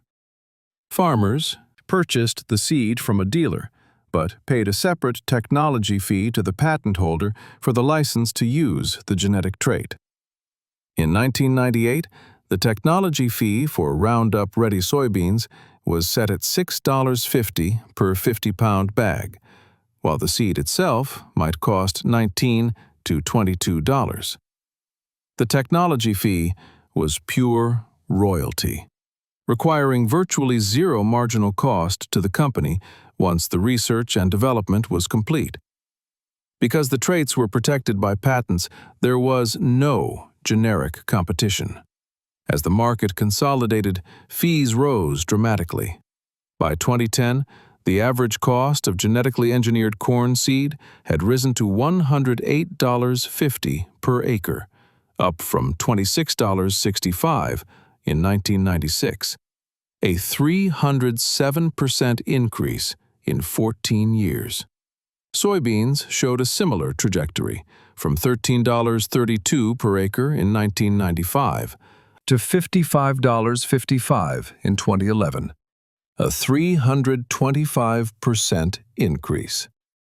Cotton saw the most dramatic inflation, with seed costs per hundredweight exploding from $73 in 1996 to $589 by the late 2000s. A 516% increase, driven by the monopoly on the Bt bollworm trait. The share of farm operating costs devoted to seed shifted fundamentally. From 1975 through 1996, corn farmers spent between 4 and 8% of their gross income on seed. By 2010, farmers planting genetically engineered varieties were spending 10 to 19%. In years with average yields and lower commodity prices, the cost of biotech seed could account for up to 81% of a farmer's net return per acre. The seed had become, in economic terms, a claim on the farmer's productivity, a toll extracted at the farm gate before the first kernel was planted. The realization that legal patents could monetize genetic code triggered a frenzy of mergers and acquisitions in the late 1990s. Chemical companies facing stagnant growth in the pesticide market rushed to reinvent themselves as life sciences conglomerates. The timing was not coincidental. The farm crisis had weakened independent seed companies, and it had also weakened the farmers who might have resisted the consolidation. To sell a gene, one needs a high-performing plant to carry it. This necessitated the acquisition of the independent seed industry, companies that had spent the previous century developing elite germplasm libraries. Under CEO Robert Shapiro, Monsanto divested its industrial chemical business in 1997 to focus entirely on biotechnology. The company then embarked on an aggressive campaign to purchase the genetic assets of the American Corn Belt. In 1997, Monsanto acquired Holden's Foundation seeds for $1,002 million. Holden's was not a household name, but it was the keystone of the industry, because it supplied the parent foundation seed for approximately 35% of all independent hybrid corn sold in the United States. By acquiring Holden's, Monsanto effectively bought the genetic supply chain of its competitors. In 1998, Monsanto purchased DeKalb Genetics for $2.3 billion. DeKalb was the second largest seed corn company in America and held critical patents on the gene gun method of inserting DNA into corn cells. That same year, Monsanto acquired Cargill's international seed operations for $1.4 billion, gaining instant access to distribution networks in 51 countries. By June 1998, Monsanto had spent approximately $8 billion on seed and biotech acquisitions, transforming itself from a chemical manufacturer into the world's dominant owner of agricultural genetics. DuPont, Monsanto's historic rival, realized it was falling behind.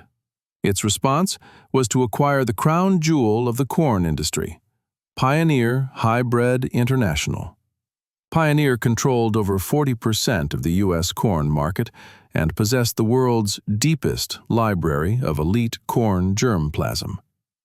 In 1997, DuPont acquired a 20% stake in Pioneer for $1.7 billion. In 1999, it acquired the remaining 80% for $7.7 billion, bringing the total acquisition cost to nearly $9.4 billion.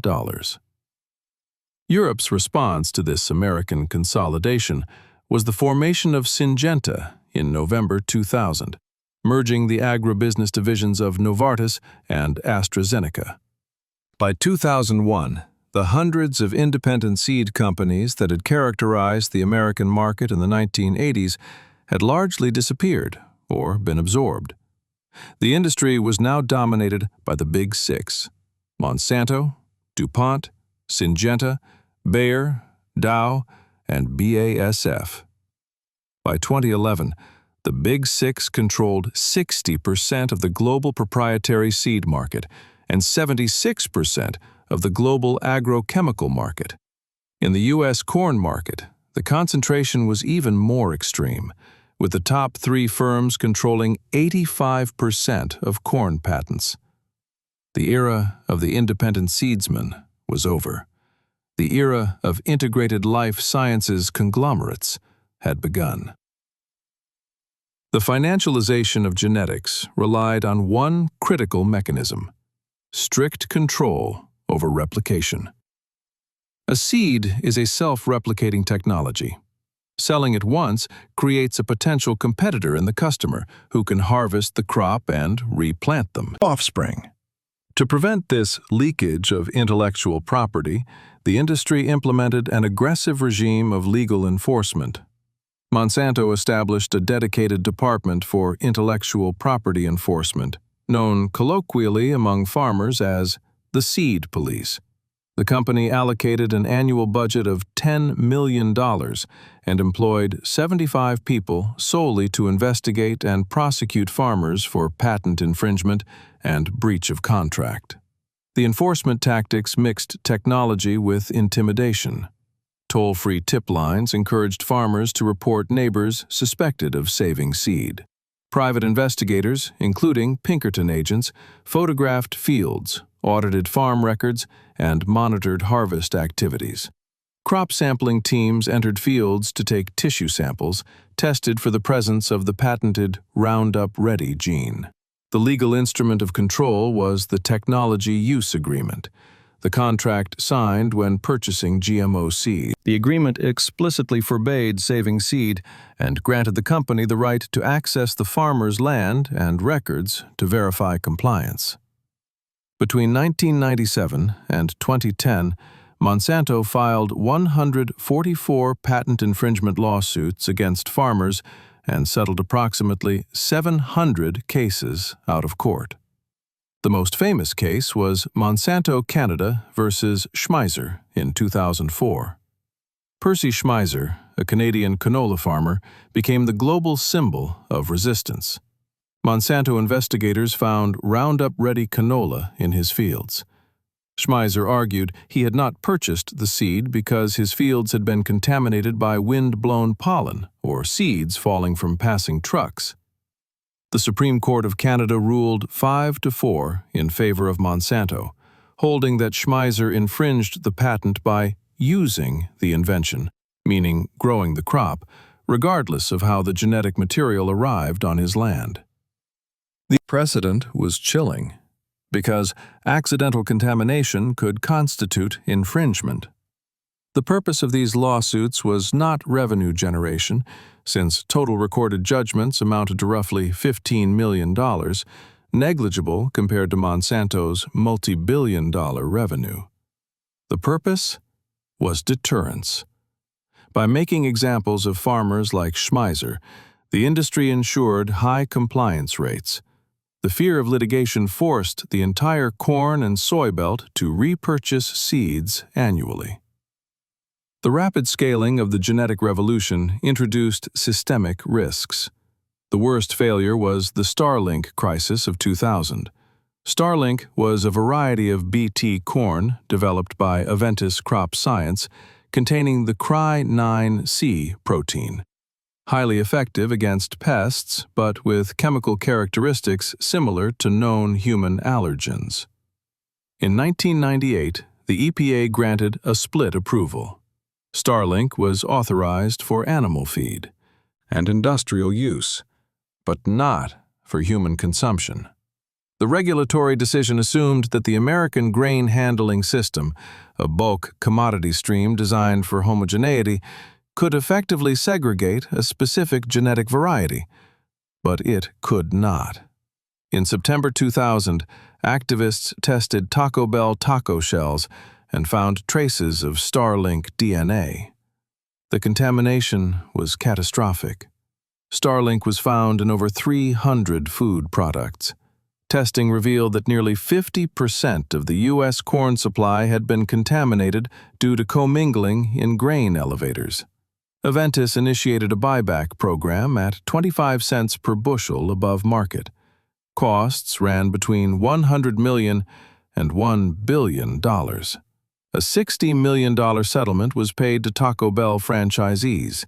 A separate $110 million settlement went to farmers who had not grown Starlink but suffered from depressed prices due to export market collapse. The European Union, already skeptical of American biotechnology, effectively closed its market.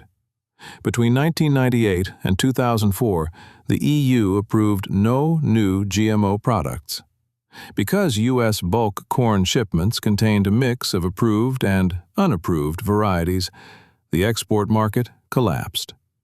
Annual U.S. corn exports to the EU fell to less than 0.1% of prior market share, representing an estimated recurring annual loss of $300 million. The Starlink crisis demonstrated the fragility of the system.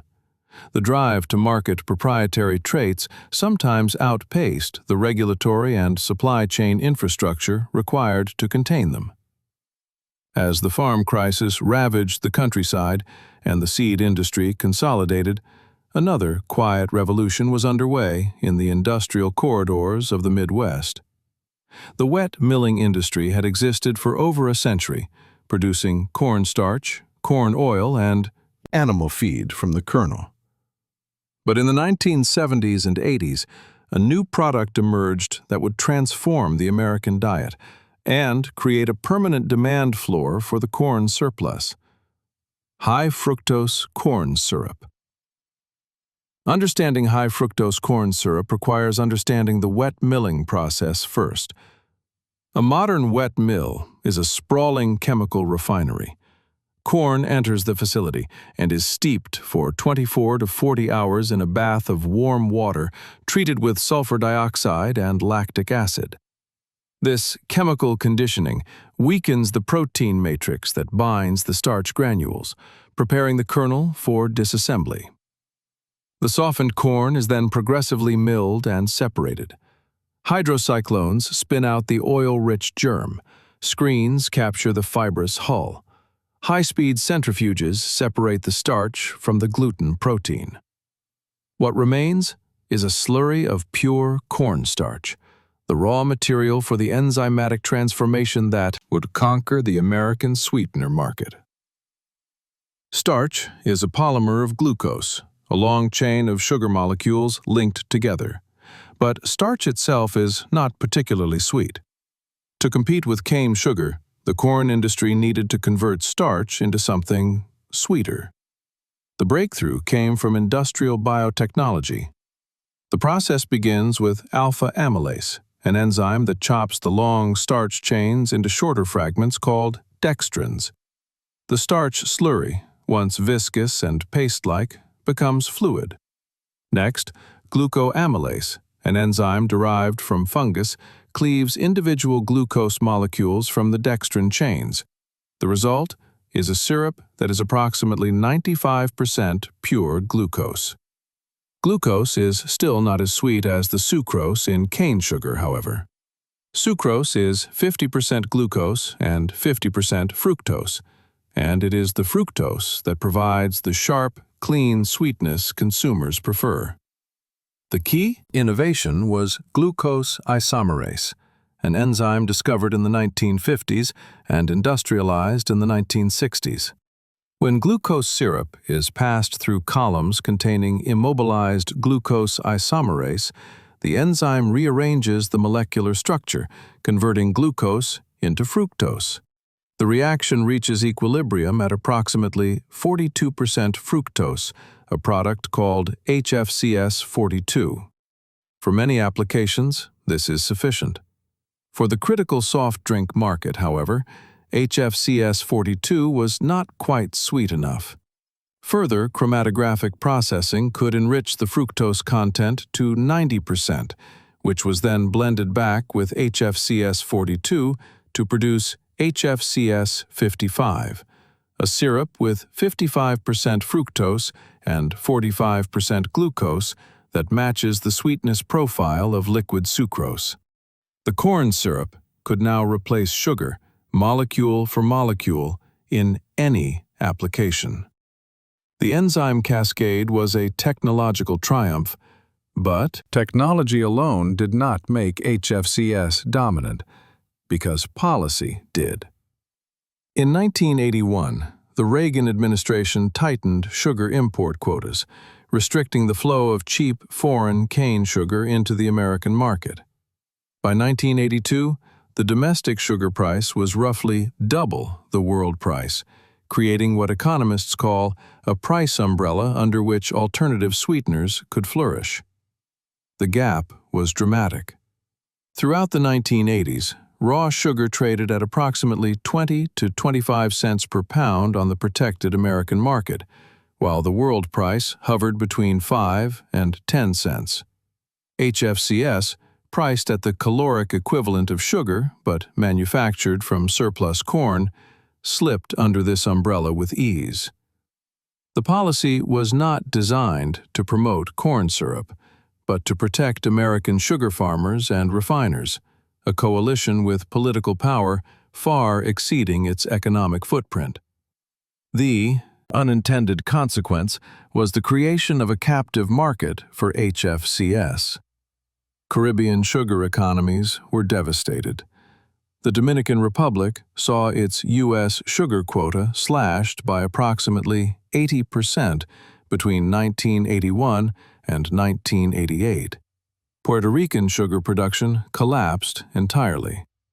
The sugar quotas that were meant to protect American jobs destroyed tens of thousands of jobs in countries that had organized their economies around access to the American market.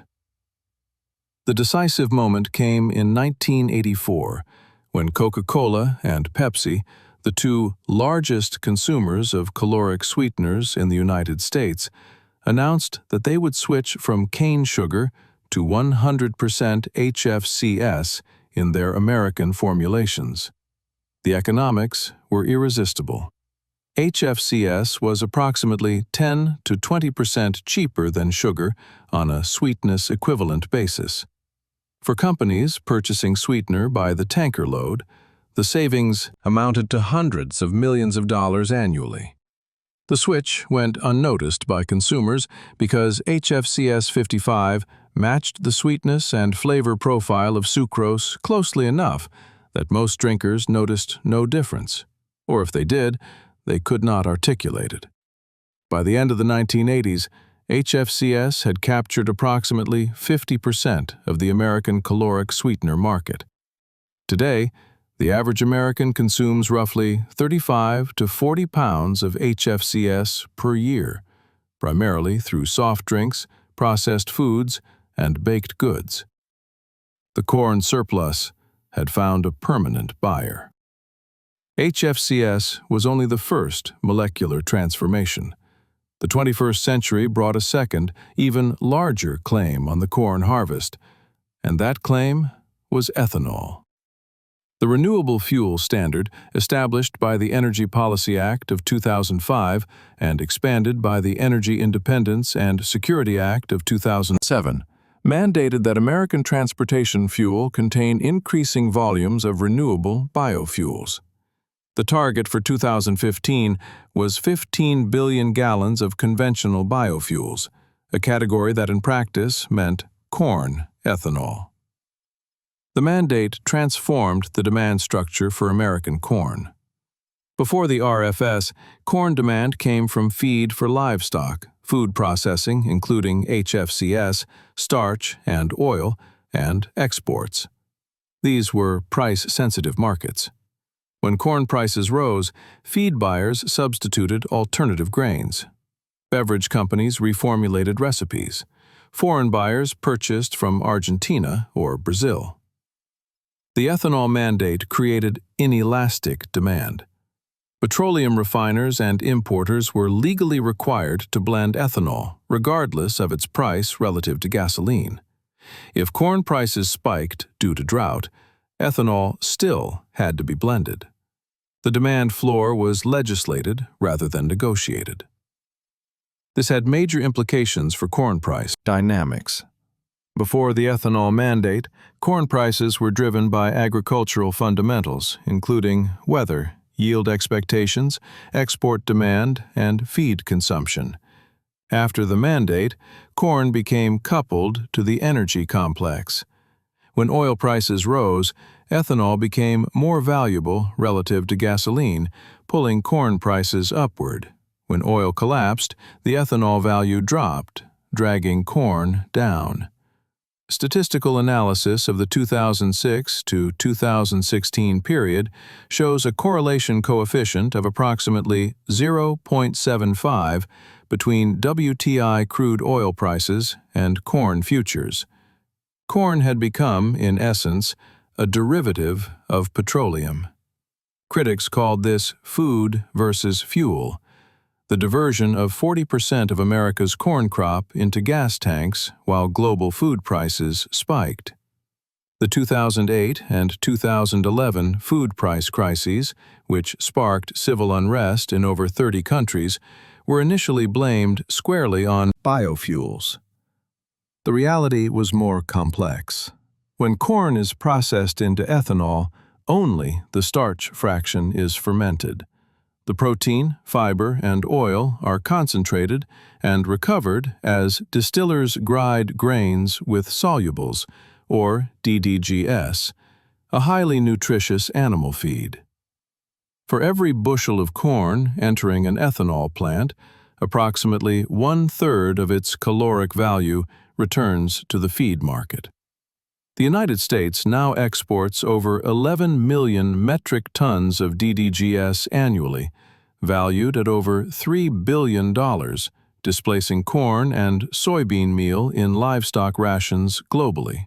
Even more striking is the disconnect between corn prices and consumer food prices. Bureau of Labor Statistics data shows a correlation coefficient of just 0.03 between monthly corn prices and retail food inflation since 2007. which is virtually no relationship.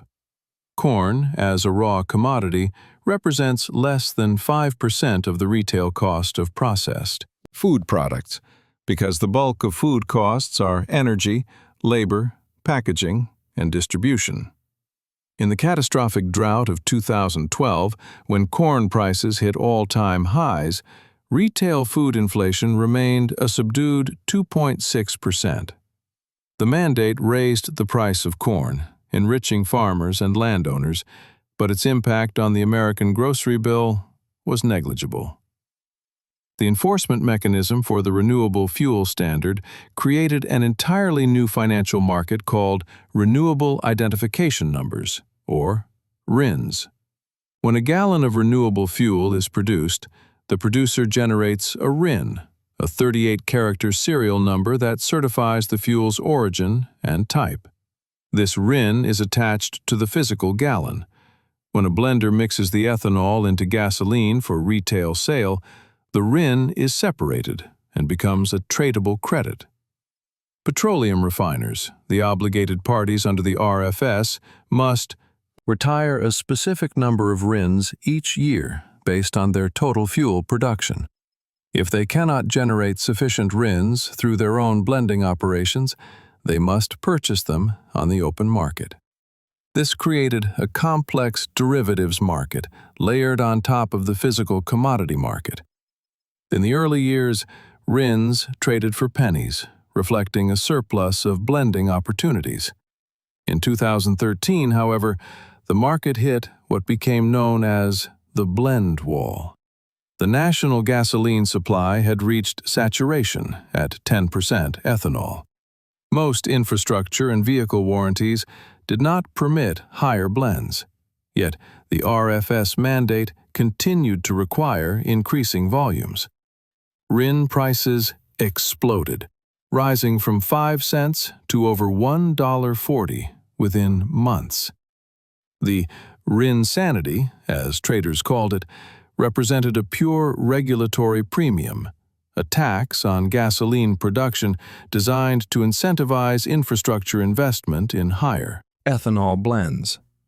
The winners and losers were starkly divided. Merchant refiners, companies that produced gasoline but lacked retail blending operations, were forced to purchase expensive RINs from their competitors. Blenders and retailers who separated RINs through their own operations could sell excess credits at windfall profits. The RIN market became a mechanism for wealth transfer within the petroleum industry, with corn farmers as the indirect beneficiaries. As this documentary is being produced, the corn industry stands at the threshold of yet another transformation. The Inflation Reduction Act of 2022 introduced Section 45Z, a clean fuel production tax credit that ties incentives to carbon intensity scores rather than simple volumes. The credit pays 2 cents per gallon for every point of carbon intensity reduction below a baseline. Standard corn ethanol with current technology has a carbon intensity in the range of 50 to 70 grams of CO2 equivalent per megajoule. To maximize 45Z credits, producers must drive this score toward zero, or even negative. The technologies required are dramatic. Carbon capture and storage, which involves piping the CO2 produced during fermentation to underground geological formations, can reduce carbon intensity by approximately 30 points. Climate-smart agricultural practices, including no-till farming, cover crops, and precision nitrogen application, can reduce the carbon footprint of the corn feedstock. If a producer can achieve net zero carbon intensity, the 45Z credit could exceed $1 per gallon, far more than traditional crush margins. The economics of ethanol production would be transformed from a commodity processing business into a carbon services business. The ultimate prize is sustainable aviation fuel, or SAF. Jet fuel cannot be electrified, because aircraft lacked the battery technology to fly on electrons. As the aviation industry faces pressure to decarbonize, low-carbon liquid fuels derived from corn could command enormous premiums. The corn kernel, engineered 10,000 years ago to capture solar energy, may be re-engineered once more, this time to capture carbon credits. Now we arrive at the present moment, a rupture as profound as any in the long history of corn. Since 2018, the global corn trade has undergone a structural fracture. The architecture of American agricultural hegemony, built over a century of infrastructure investment, logistics optimization, and diplomatic cultivation of export markets, is fracturing along geopolitical lines. The first skirmishes came in 2018, when tariffs and counter-tariffs between the United States and China introduced the concept of food power back into the international lexicon. The Phase 1 trade deal temporarily patched the relationship, but it paradoxically accelerated Beijing's resolve to de-risk its food supply. The second trade war of 2025 completed the break. Effective March 2025, China imposed a 15% reciprocal tariff on U.S. origin corn, wheat, cotton, and sorghum. More damaging than the tariffs, however, was the weaponization of bureaucracy. The General Administration of Customs suspended purchasing licenses for major American grain terminals and exporters, including cooperatives like CHS and multinational entities like Louis Dreyfus Company's U.S. operations. By freezing the ability of these entities to clear customs, Beijing imposed a de facto embargo. A contract signed in Chicago became worthless if the counterparty in Shanghai could not obtain a discharge permit. The impact on trade volumes was immediate. In June 2025, U.S. corn exports to China were recorded at 164 tons, down from 1.38 million tons in June 2024, a near total cessation of trade. Total U.S. agricultural exports to China fell by 54% in the first 8 months of 2025, wiping out over $7.4 billion in export value. Louisiana, a key exit point for barge-transported corn, saw a $1.9 billion drop in agricultural exports to China. The collapse of U.S. exports was not merely a result of American tariffs, but the intended outcome of China's food security mandate. Beijing had concluded that American corn was a strategic vulnerability, subject to political weaponization at any moment. China's response was decisive. Elevate Brazil to strategic partner status. The transformation required solving a century-old problem. Brazilian corn had always traded at a discount to American corn because of logistics. The Brazil discount reflected expensive trucking, congested southern ports, and unreliable infrastructure. American corn flowing by barge down the Mississippi to the Gulf of Mexico enjoyed the world's most efficient grain logistics. Chinese capital erased that discount. The Chinese state-owned food conglomerate COFCO International acted as the tip of the spear. In 2025, COFCO commenced operations at the STS-11 terminal in the port of Santos, expanding its own port capacity from 3 million to 14 million tons annually. This investment allowed COFCO to control the entire supply chain, from the Brazilian farm gate to the Chinese feed mill, eliminating the need to rely on Western trading houses. Beyond Santos, the development of the Northern Arc ports, including Barcarena, Santarém, and Itaqui, fundamentally altered the flow of grain. The completion of paving on the BR-163 highway allowed corn from Mato Grosso to flow north to the Amazon River, rather than south to the congested Atlantic ports. The most dramatic development, however, was the port of Chancay in Peru. Majority owned by Costco Shipping, the $3.5 billion deep-water facility at Chancay was designed to bypass the traditional bottlenecks of global trade. The port features 15 berths and advanced automation, capable of handling the largest container vessels that cannot fully utilize other South American ports. Chancay reduces shipping time from South America to China from approximately 35 days, about 5 weeks, to just 23 days. It eliminates the need to traverse the Panama Canal, which faces increasing drought restrictions, or navigate the longer route around Cape Horn. The strategic vision connects the grain-producing regions of western Brazil to Chancay via the Interoceanic Highway. Brazilian corn could flow west to the Pacific, mirroring the U.S. Pacific Northwest route, but without American labor disruptions or infrastructure constraints. By late 2025, Brazilian basis levels at Santos were trading at parity or even premium to U.S. Gulf offers during peak season. Brazil was no longer the cheap and difficult option, but had become the reliable, high-volume option. China now sources over 85% of its corn imports from Brazil. The diversification is strategic, with Ukraine continuing to supply corn despite the war at nearly 60,000 tons in December 2025 alone. South Africa has been integrated through new phytosanitary protocols. The United States has been relegated to swing supplier status, a backup source for weather emergencies rather than a baseload partner. The American response to this geopolitical restructuring has been to turn inward. In December 2025, the administration unveiled a $12 billion emergency relief package, with $11 billion earmarked for the Farmer Bridge Assistance Program.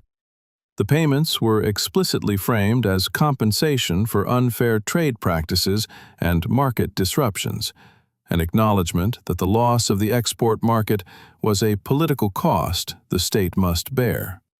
Unlike previous programs that paid based on production and incentivized oversupply, the Farmer Bridge Assistance used a formula based on planted acres and cost of production estimates, treating the payment as a stabilization grant rather than a production subsidy. The more permanent restructuring came through the One Big Beautiful Bill Act, which serves as the new Farm Bill. The central pillar raised statutory reference prices for the Price Loss Coverage Program. The reference price for corn was raised from $3.70 to $4.10 per bushel. This price floor fundamentally de-risks production. Even if Brazilian competition drives the global price of corn down to $3.50, American farmers are guaranteed target revenue through federal deficiency payments. The U.S. government has effectively become the buyer of last resort. The strategy now pivots toward domestic industrial demand and regional integration. Section 45Z of the Inflation Reduction Act has been extended, promoting corn ethanol's pathway to sustainable aviation fuel. By removing the indirect land use change penalty for corn ethanol in emissions modeling, the legislation allows corn to qualify as low-carbon feedstock for jet fuel. The hope is to convert the corn surplus into aviation fuel, a domestic sink immune to Chinese tariffs. Meanwhile, Mexico has surpassed China as the largest buyer of U.S. corn. When Mexico issued a decree attempting to ban genetically modified corn for human consumption, the United States challenged it under the USMCA dispute settlement mechanism and prevailed on all 7 claims. The 18 million tons of annual corn exports to Mexico are now secured through treaty enforcement. The American corn economy has bifurcated. A sinosphere supply chain dominated by Brazil and managed by Chinese state-owned enterprises serves Asia.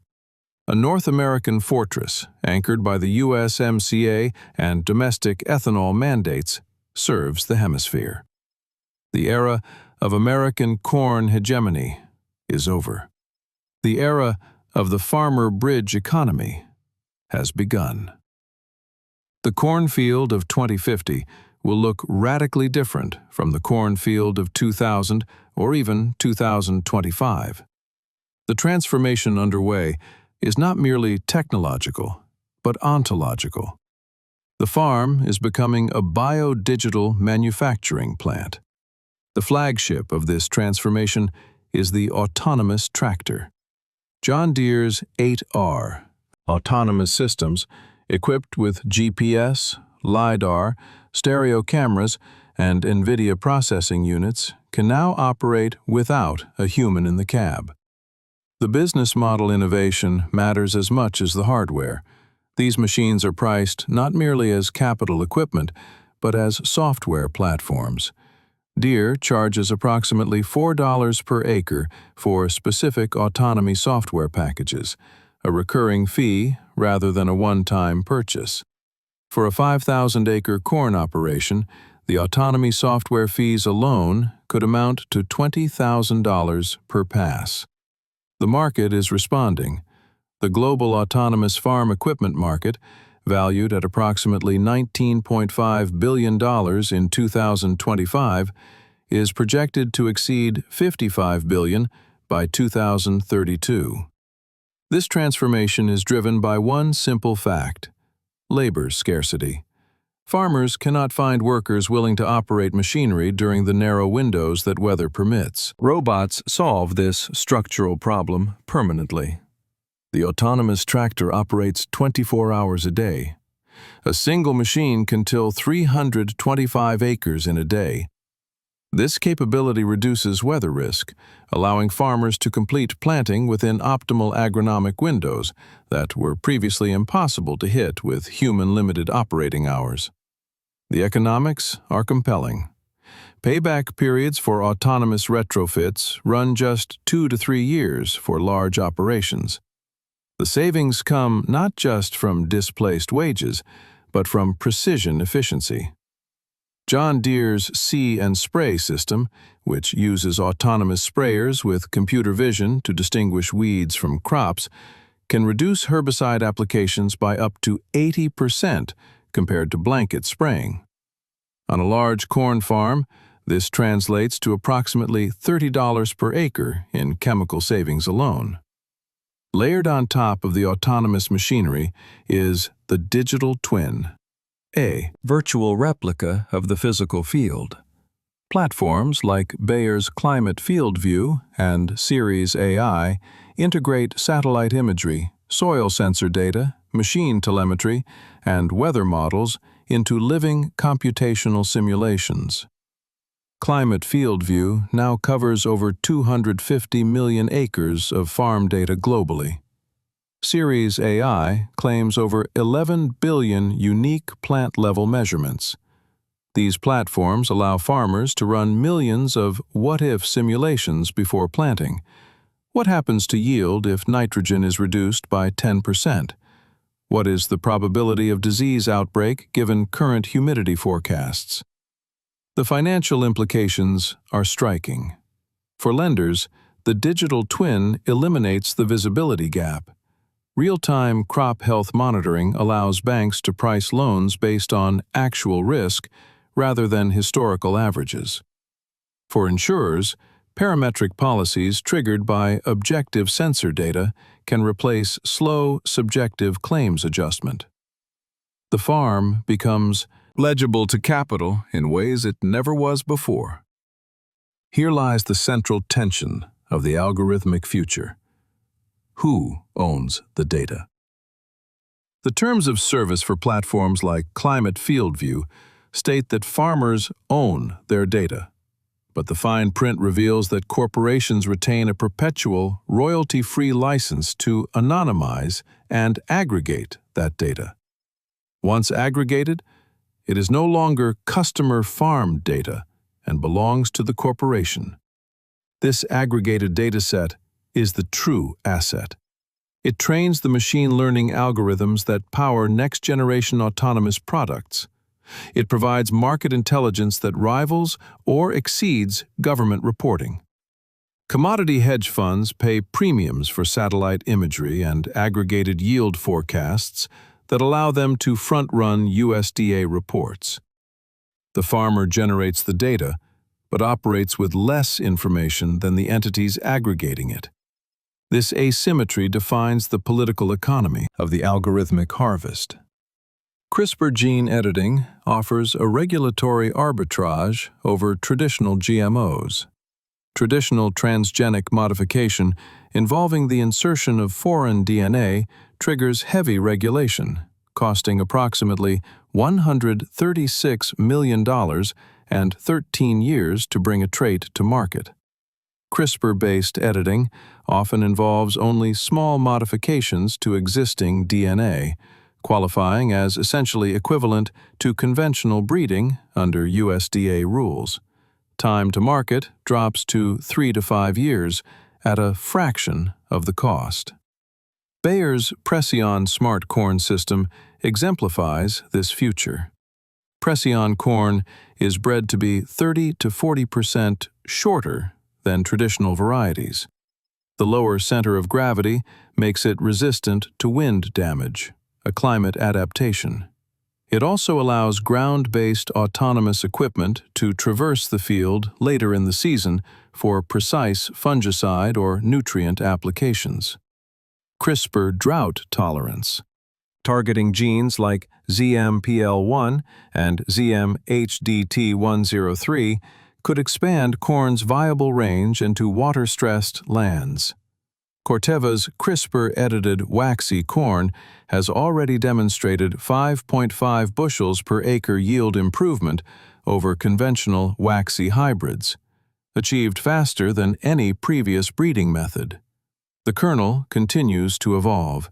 Its future lies not just in filling bellies or gas tanks, but in capturing carbon credits, generating data for algorithmic trading, and serving as the substrate upon which autonomous robots farm a warming planet.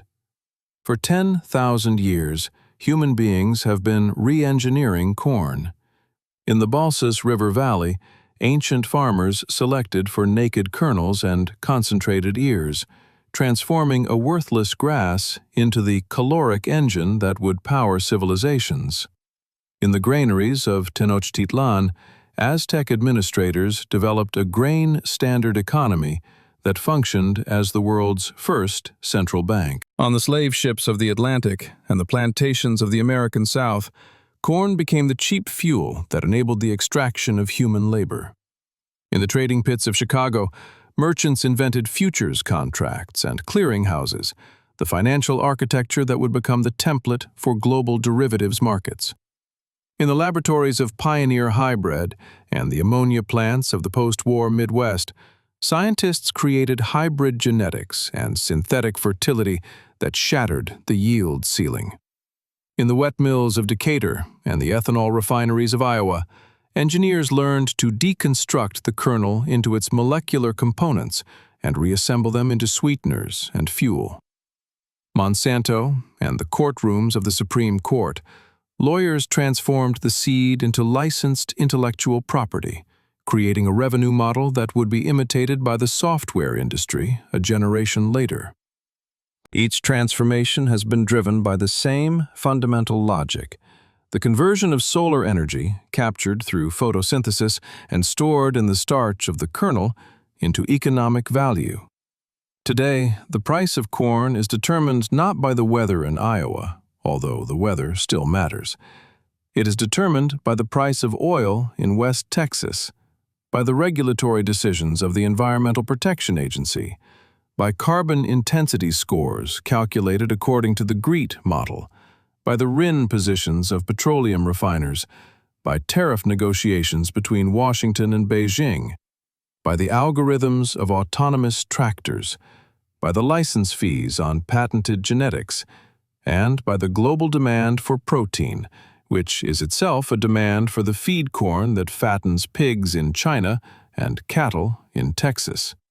The corn kernel has become a node in a vast financial network, a physical commodity that is simultaneously a futures contract, an ethanol feedstock, a carbon credit, a licensed biological technology, and a claim on global protein production. The geopolitical landscape is fractured. A century of American agricultural hegemony is giving way to a bifurcated world. A Sinosphere supply chain, where Brazilian corn flows through Chinese-owned ports to Asian markets, and a North American fortress, where federal subsidies and regional trade agreements sustain the farm economy. In the fields themselves, the human operator is disappearing. Autonomous tractors guided by satellites, managed by digital twins in the cloud, planted with CRISPR-edited seeds. The farm of 2050 will be a bio-digital manufacturing plant, where the farmer is no longer an operator, but a manager of software licenses and biological intellectual property. Beneath all the abstraction, the fundamental reality remains unchanged. A corn plant is a biological machine for capturing sunlight, the energy stored in that. Kernel, whether it is ground into tortillas, fermented into ethanol, or processed into chicken nuggets, is solar energy concentrated and stored through the miracle of photosynthesis. For 10,000 years, human civilizations have organized themselves around the challenge of harvesting, storing, and trading that energy. The institutions we built, including granaries and empires, commodity exchanges and clearinghouses, futures contracts and carbon credits, patent law and technology use agreements, are all variations on a single theme: the management of surplus calories. The history of corn is not merely the history of a crop, it is the history of finance itself, the long, strange journey from kernel to capital. The next chapter is just beginning.